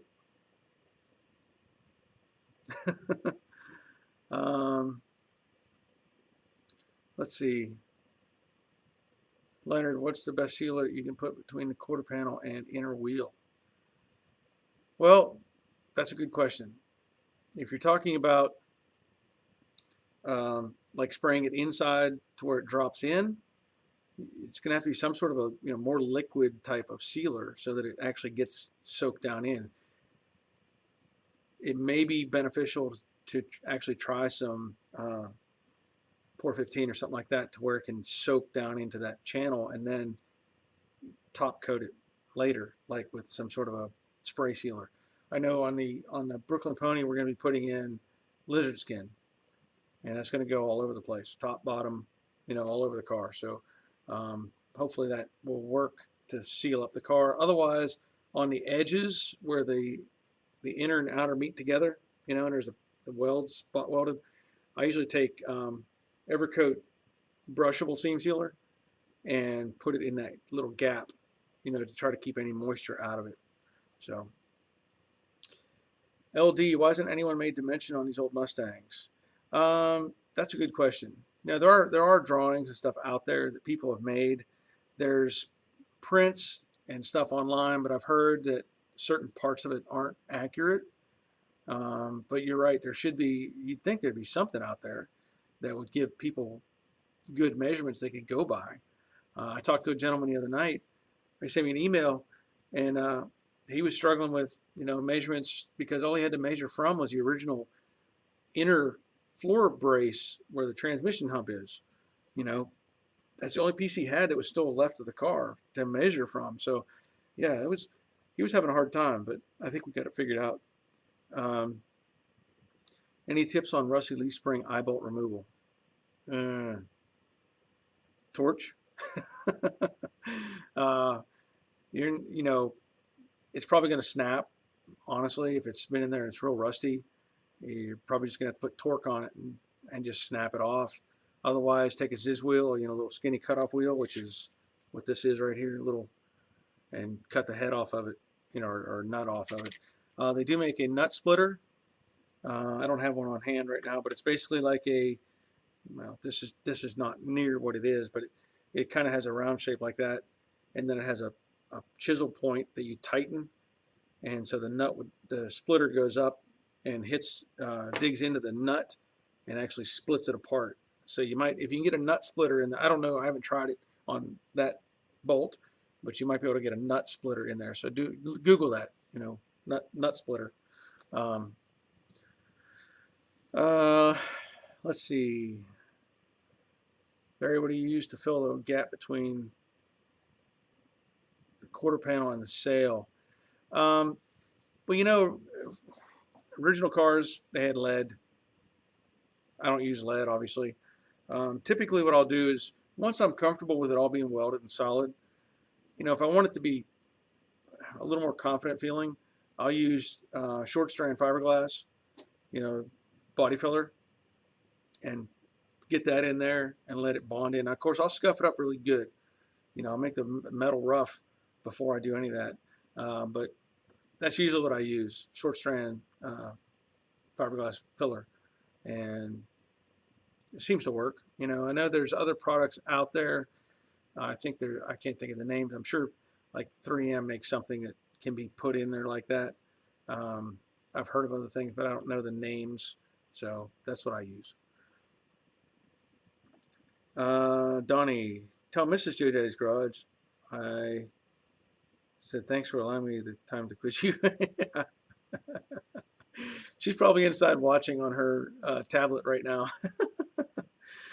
Hey Jack, have a good night. We'll see you. Mach 1s, do you only cut and replace rust areas or entire panels better? Like floor pan rust, just spot fix or replace entire panel.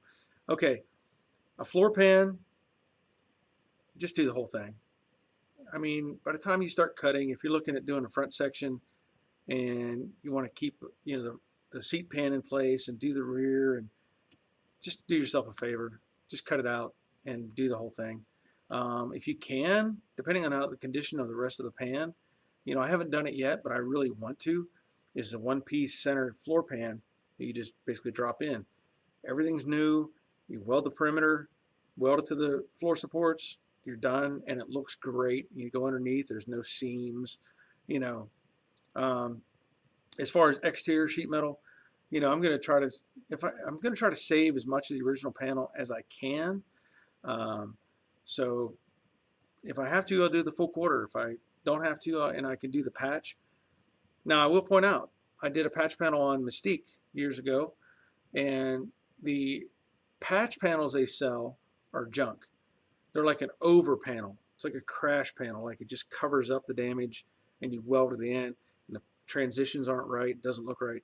So I actually took a quarter skin, cut off what I needed, and welded that onto the Mystique Mustang 65 because it gave me the transitions and made everything look right. So I hope that answers your question.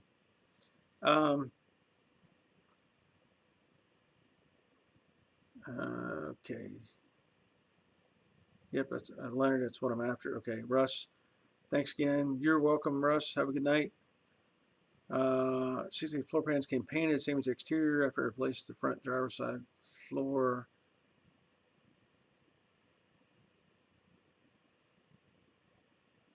Oh, my 68 floor pans came painted, same as the exterior. Well, that may be if somebody had worked on it before and painted it back to body color. It depends on what you want, because I think they ended up with a red, like we were saying earlier. I think Leonard mentioned it, red oxide. But I've not really looked at one that was unmolested, that hadn't been cut apart or worked on. So it depends on what you want. Let's see. Okay, so Russ has some dimensions he bought from a guy in Wisconsin. Cool. Yeah, Yeah, it would be nice to have more information for these cars. Came with the red colors. Okay, yeah. Like I said, Rain Man, it depends on what you want. If you're trying to do a concourse original look, you do some research and see how they came, because a lot of times overspray was prevalent. They may had you may have had under the bottom of the car one color, and then body color kind of blew over it some to make it. People get all kind of crazy ideas, copying that sort of stuff. It depends on what you want. If you're trying to do like an all original car, you need to find the information. I can't give you the good answer on that. I'm sorry. Um, Robert Adams, for my 66, I've had to collect several drawings, and they all wrong in some numbers. Some need to come from 67 diagram. Please take measurements from your straight pony. I'll come and help. I've actually, I forget who it was. It was like a year ago.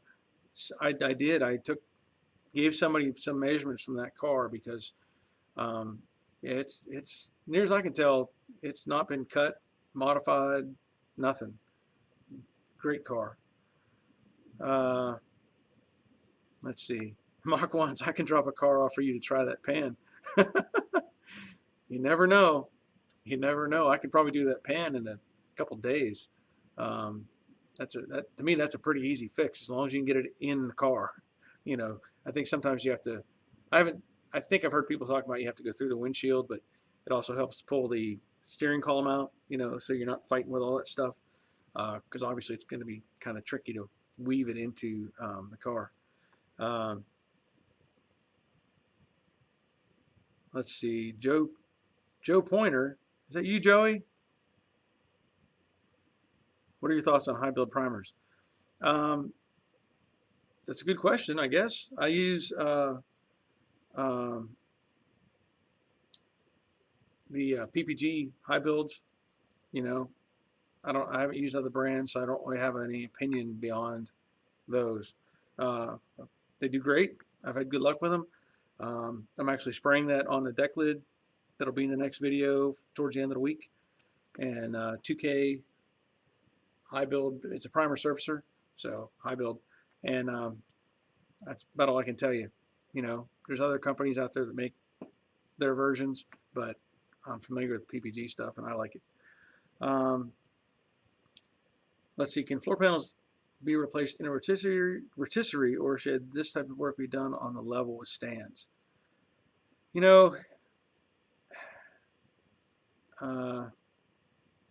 There's some debate on that, I guess, because some people really panic in cutting out floor pans.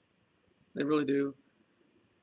And to me, it's not really that critical, let's say, because your outer structure, your rocker panels, your windshield frame, your windshield post, your roof, all that stuff really is what makes your car the car. The floor pan is just sitting in there. I mean, it's sitting on the floor supports. It creates an area for the seats to sit in, okay? I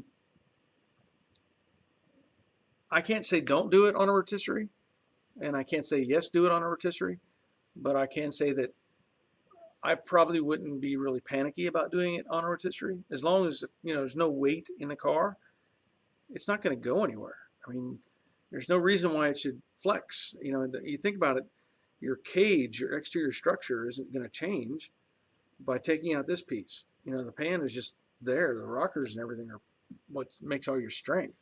So, I don't have a rotisserie either. So, but I'm going to do it on stands or whatever, and I haven't had any issues. But yeah, fly for free, Robert. I understand how that works. You never know. You might have to do it. Mach 1's floor panel question is a good one. What about frame rails? As far as, hey, Wally, glad to hear. When you say frame rails, you talking about front frame rails? When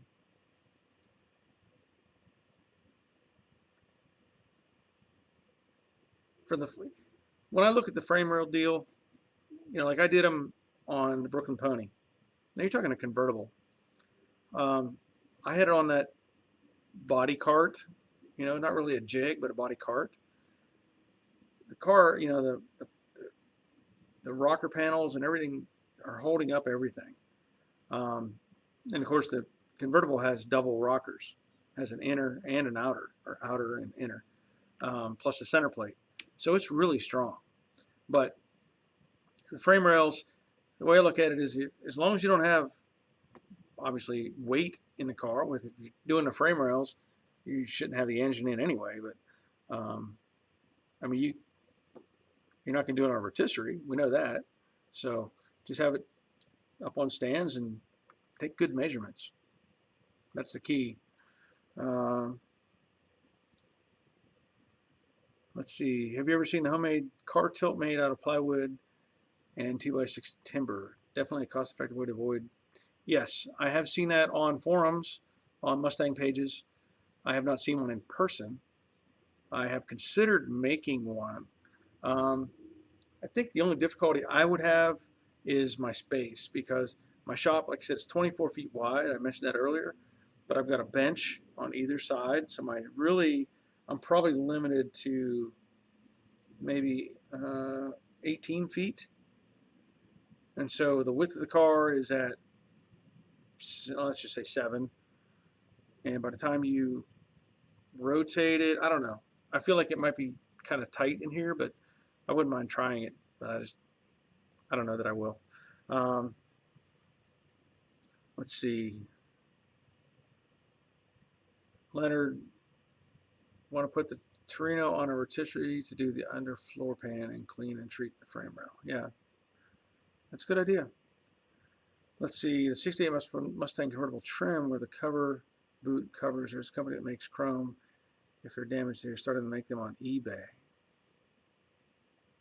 Oh, you're talking about Wally 68? I guess you're talking about Wally 68. Because the Viewers Project. I don't know the status on his stuff. Yeah, I could try it in a driveway. You're right, Joey. I'm going to say Joey because I'm assuming you're Joe, the Joey that I know. Joey. What state are you located? Well, sometimes I'm in a state of denial. I'm in Georgia, so south of Atlanta. Yeah. Oh, I just dropped my pen. My fidget spinner. My fidget pen. Keep my hands busy. All right. It's getting, yeah, I figured it was you, Joey. I saw your Facebook post today with the computer and the kids. Pretty cool. Let's see. Robert Adams, I put vert rockers in my coupe, and you have to cut the floor off the rockers, and there's no flex of the body. But a full pan would be easier done on stands, as you can put your weight on the pan. That is a very good point. I should have mentioned that. I didn't think about that at the moment, because what Robert is mentioning here, when you put in the floor pans, they're going to kind of want to float in a way. You really have to press them down against the floor supports to get them welded in. So that may be one thing that may be restrictive whenever you go to the, if you did it on a rotisserie. You got to have some way to compress it down, because otherwise you're going to need a 3-4 foot pair of vice grips, It has to get around the rocker and everything like that. So that's a good point. I'm glad you brought that up, Robert. That's good information. Because, I know anyone I've done, I've had to actually put my foot on it or stand or sit on it while I'm welding it in so that it stays flat. So I'm going to get a dinger. I need one of them little, what do they call it?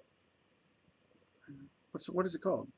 When you hit the little bell, when you go to the front desk, ding, ding. I think I'm gonna have to get me a little bell and have it sitting here. And when a good point is made, you get the ding, ding. That's it. I'm gonna have to do that. I'll even do it for myself. If I make a good point, I think it's good. I'll do a ding, ding. I don't know. I'm pretty easily amused. LD, just north of Atlanta. Yep. So you're cold too, or at least you're experiencing this cold weather. Yeah, desk bell. I think there's another. Is that what it's called? A desk bell? Is that right? I know it's on a desk and it's a bell, but I'm wondering if there's a more technical term that I'm missing, or if I've heard it. Yeah, I don't know.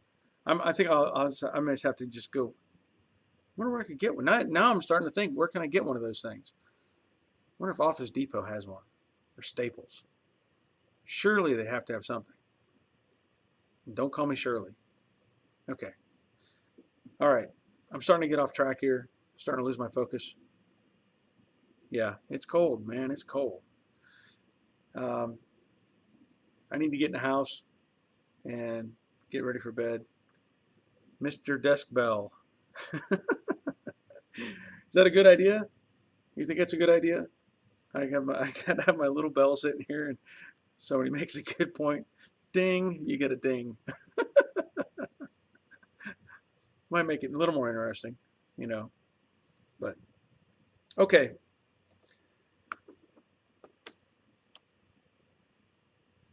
East Troy, balmy 7 degrees, Wisconsin.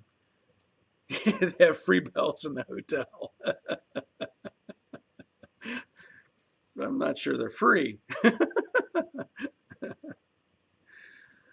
uh,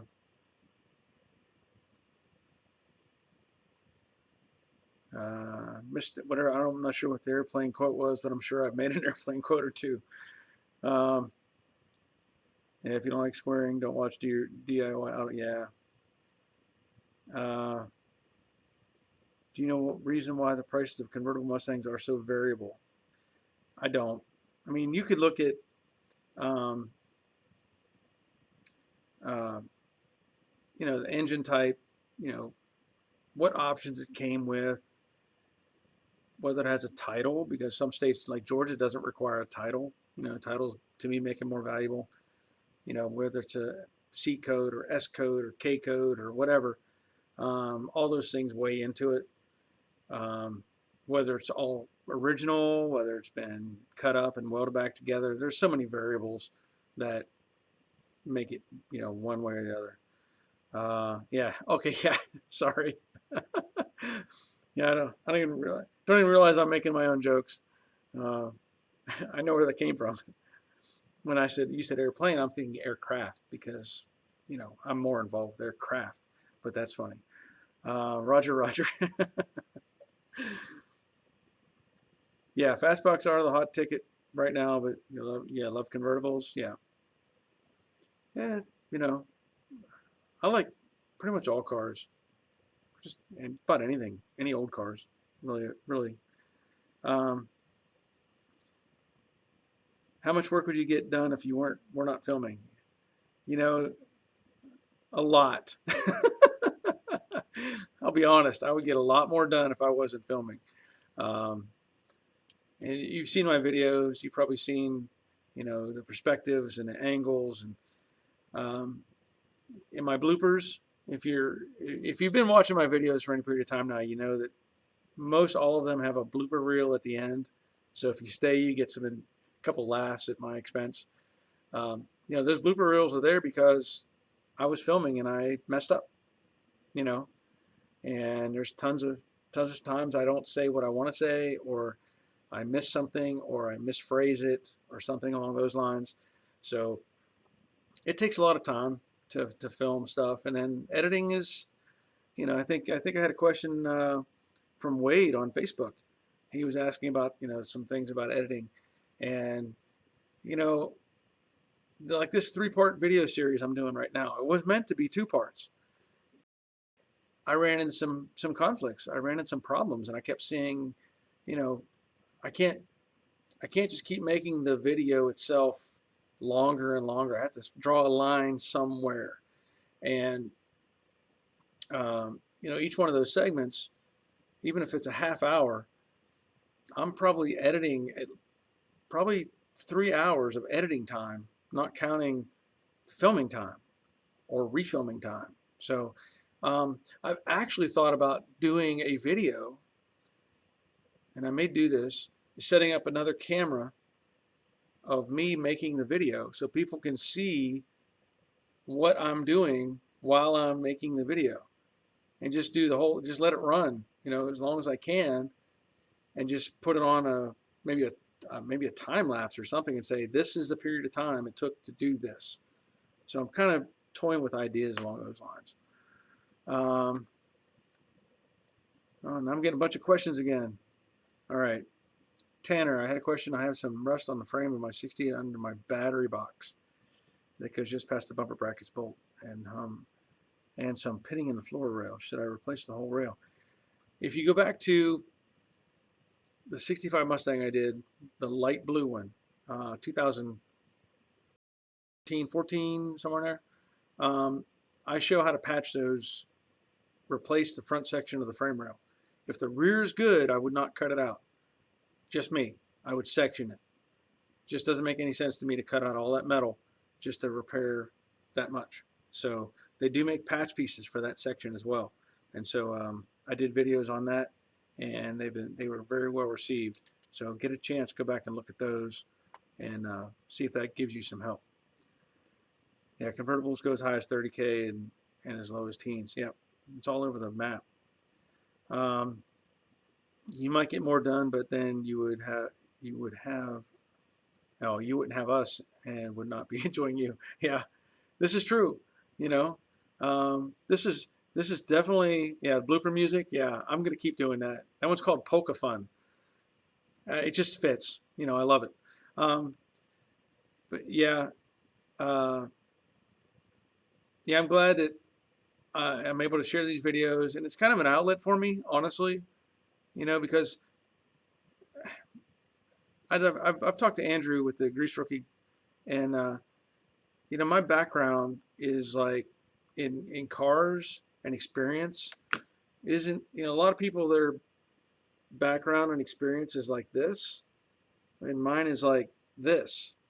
I was telling him, Andrew, growing up in my dad's junkyard, I get to see cars from so many different perspectives, and how they're built, and what holds them together, and pieces and parts and all that stuff.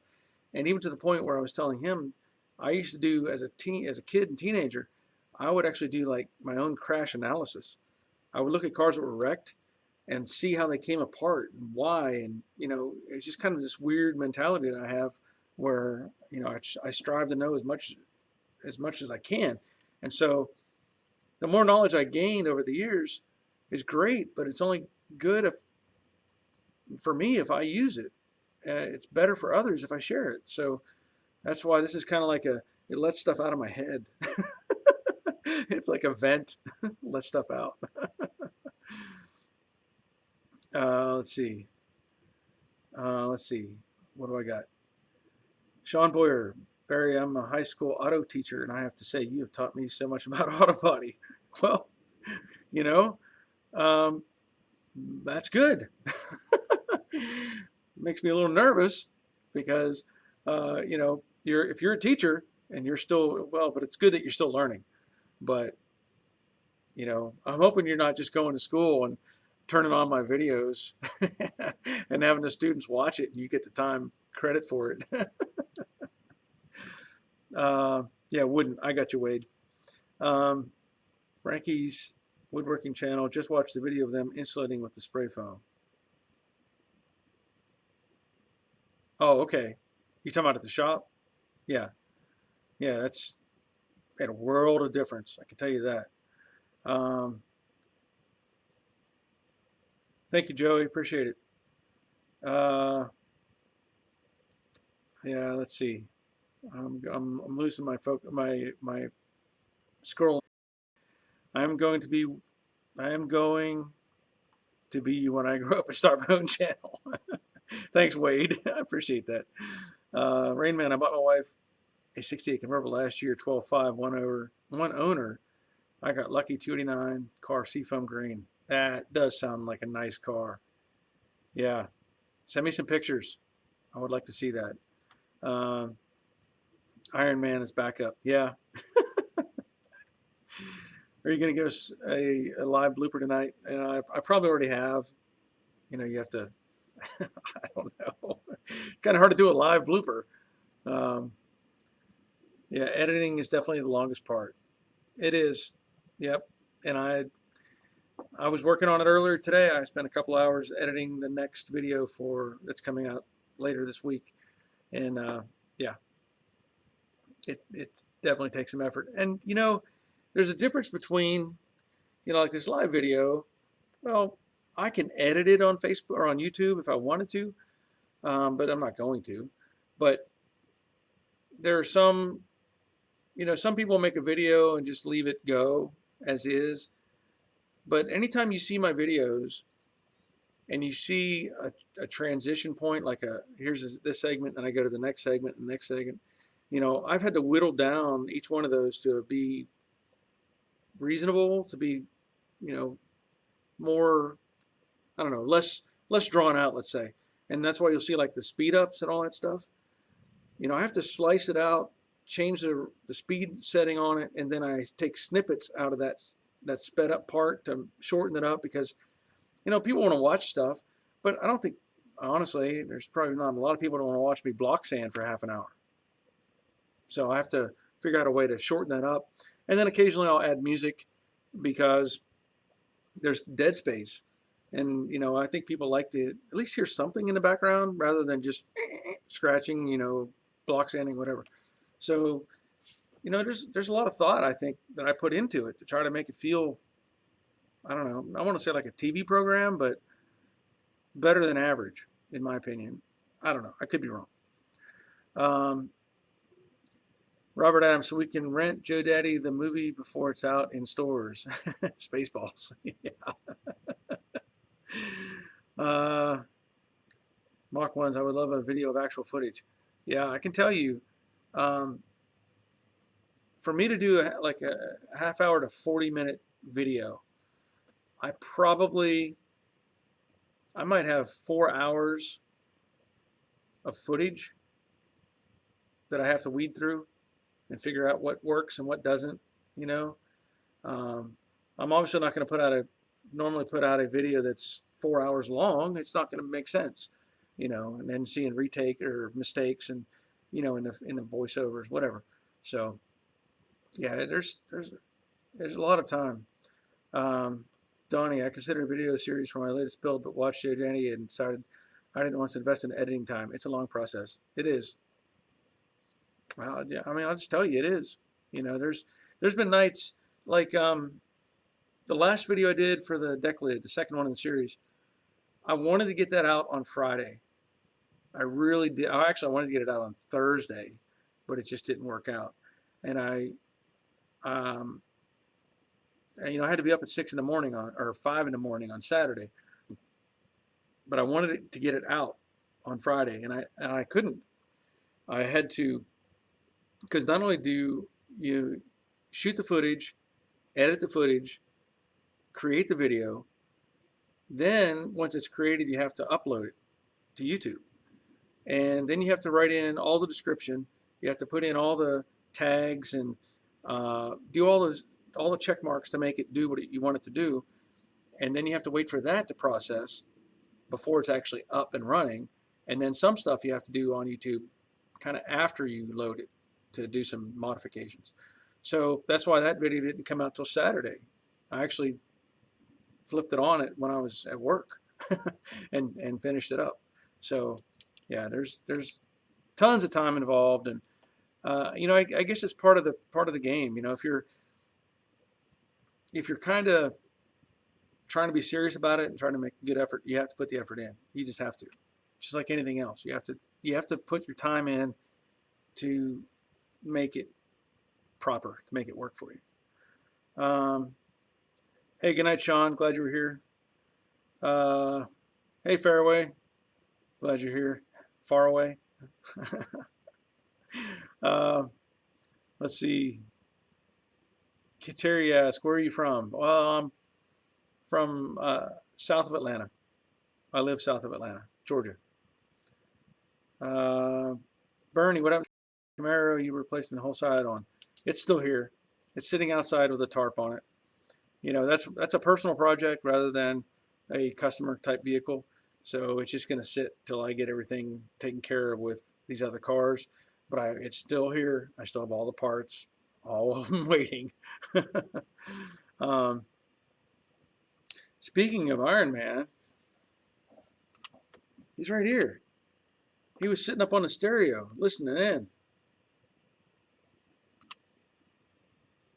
And then there's the Hulk Iron Man. You know, he doesn't get much action because he's not as bendable as this guy. This one has much more flexible joints and a midsection and whatever. So he sneaks in when he can. Occasionally the Hulk gets in, but Iron Man's here.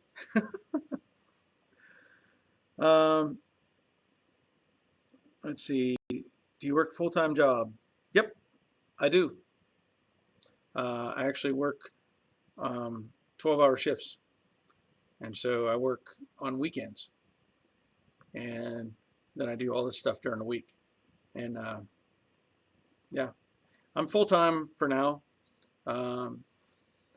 If the channel will grow like I hope it will, and I'm seeing good growth and good numbers, and even this past couple of weeks it's been growing better. And if I can get it big enough that I can do this all the time, and make videos and all that stuff, I will. I'll leave my other job, but it's going to take a good bit because my other job is really good and pays really well. So this is, the side thing for me that I like doing.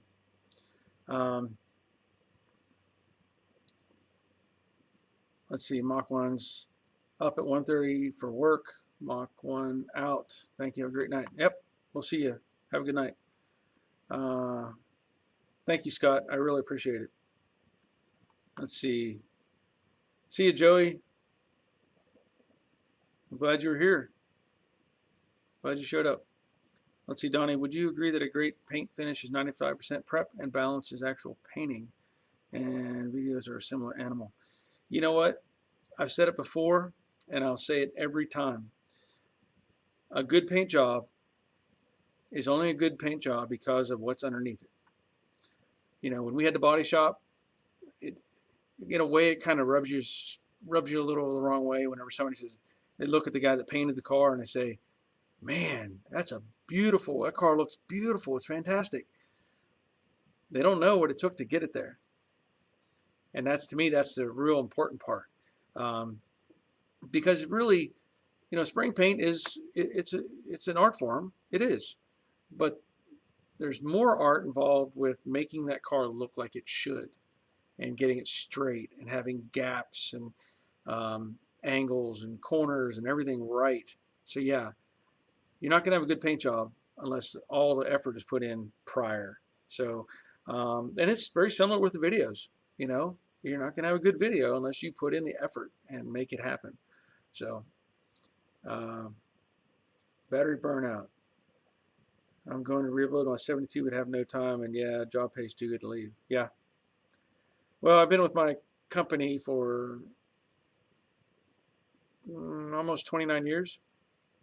So I'm, I guess, technically at the earliest retirement age that I could leave.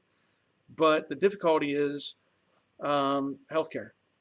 Honestly, that's one of the biggest things with anybody is you have to have healthcare, and paying for that is not cheap. So that's one hindrance that I have to deal with. And so hey, we'll see you, James. GM car guy, I got some claps. Throw some thumbs up on there too while you're at it. Appreciate it. But yeah, I got to do healthcare, and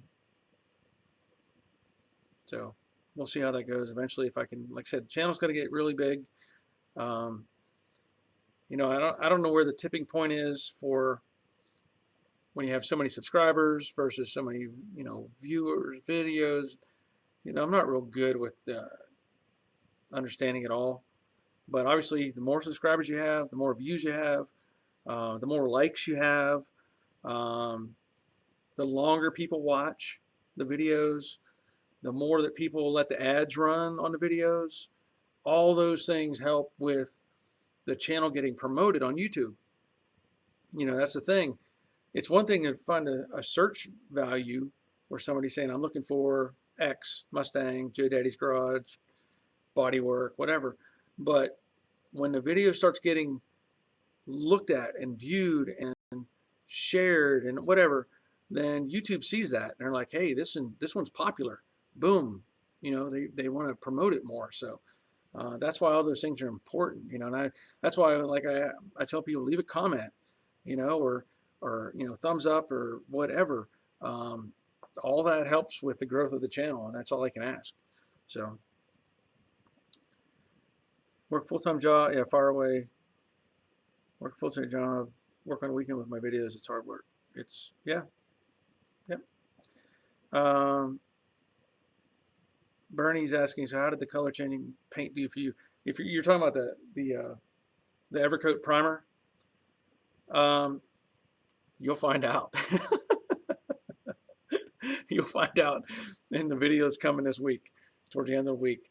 I'll give you a heads up. I'm not real happy with it, but that's part of the reason why there's 3 videos instead of 2, because it just it wasn't what I hoped it would be. Just say that. So you'll see when the video comes out. It's not that bad, but it's yeah, not my favorite. Not as I expected. Randy, hey, very little late, better than never. Kind of like getting my stang done. Yeah, that's kind of the reality of it. Yeah, I agree. Let's see, GM guy. I have a Summit paint bank in my garage, essentially. I like that single stage black. I have to get, I'm kind of in between on, I have not used any Summit paint products other than this epoxy that I'm using now. I have a great PPG paint rep, and so whenever I have a question or something, I can call him up and talk to him, and he'll help me out. So I like using their products, and we used them at the shop and had good luck with them. So, let's see. Good night from Utah. All right, Randall. Nice having you here. Battery burnout. Views, 100% time. Watch those commercials, folks. Yep. Every bit helps, man. I'm telling you. It's hard to, you don't think about it when you're watching the video, but all those little things help, and makes a difference. Okay, let's see. There was a lady I saw getting paid from different methods off her channel. I sent you a message. Okay, thank you, Wade. Yeah, you're right, battery burnout. And you'll see that.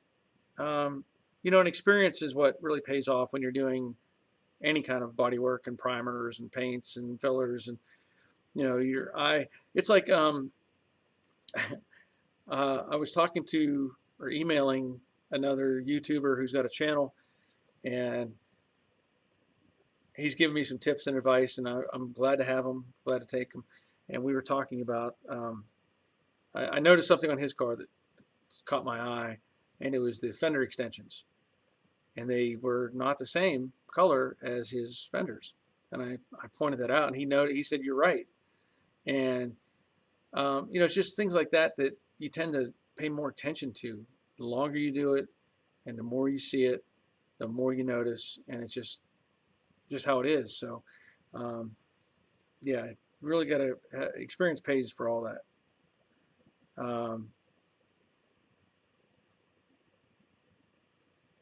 Barry, I'm saying this not to be funny, but you speak for yourself. Oh, thank you, Leonard. I appreciate it. Appreciate the comment. Randy, I've been really happy with Sherwin-Williams paint. Of course, it helps when I got 40% off since my daughter works for corporate. But it flows and covers fantastic. Well, that's good to know. If you can pass me on that discount. No? Oh, well. All right, we'll see you, Terry. Okay, I'm going to call this one quits. I've been on here for 2.5 hours. It's been great. I'm so glad to have all of you out here watching and making, having questions, leaving comments, and all that fun stuff. I'm going to keep doing this. and it's going to be Monday nights. And I'm probably going to continue on. I'll probably do it 6 o'clock. We'll see how it goes to be sure. Unless there's something else that comes up and I can't make it, and I'll try to be proactive in figuring that out. Let me know if, like this one I had posted earlier in the day, that I was going to be making this video, and I hope it was fed to the news feed or whatever. But hopefully that helped get everybody interested and let them know that I was going to be here. And otherwise, that's it. So I'm going.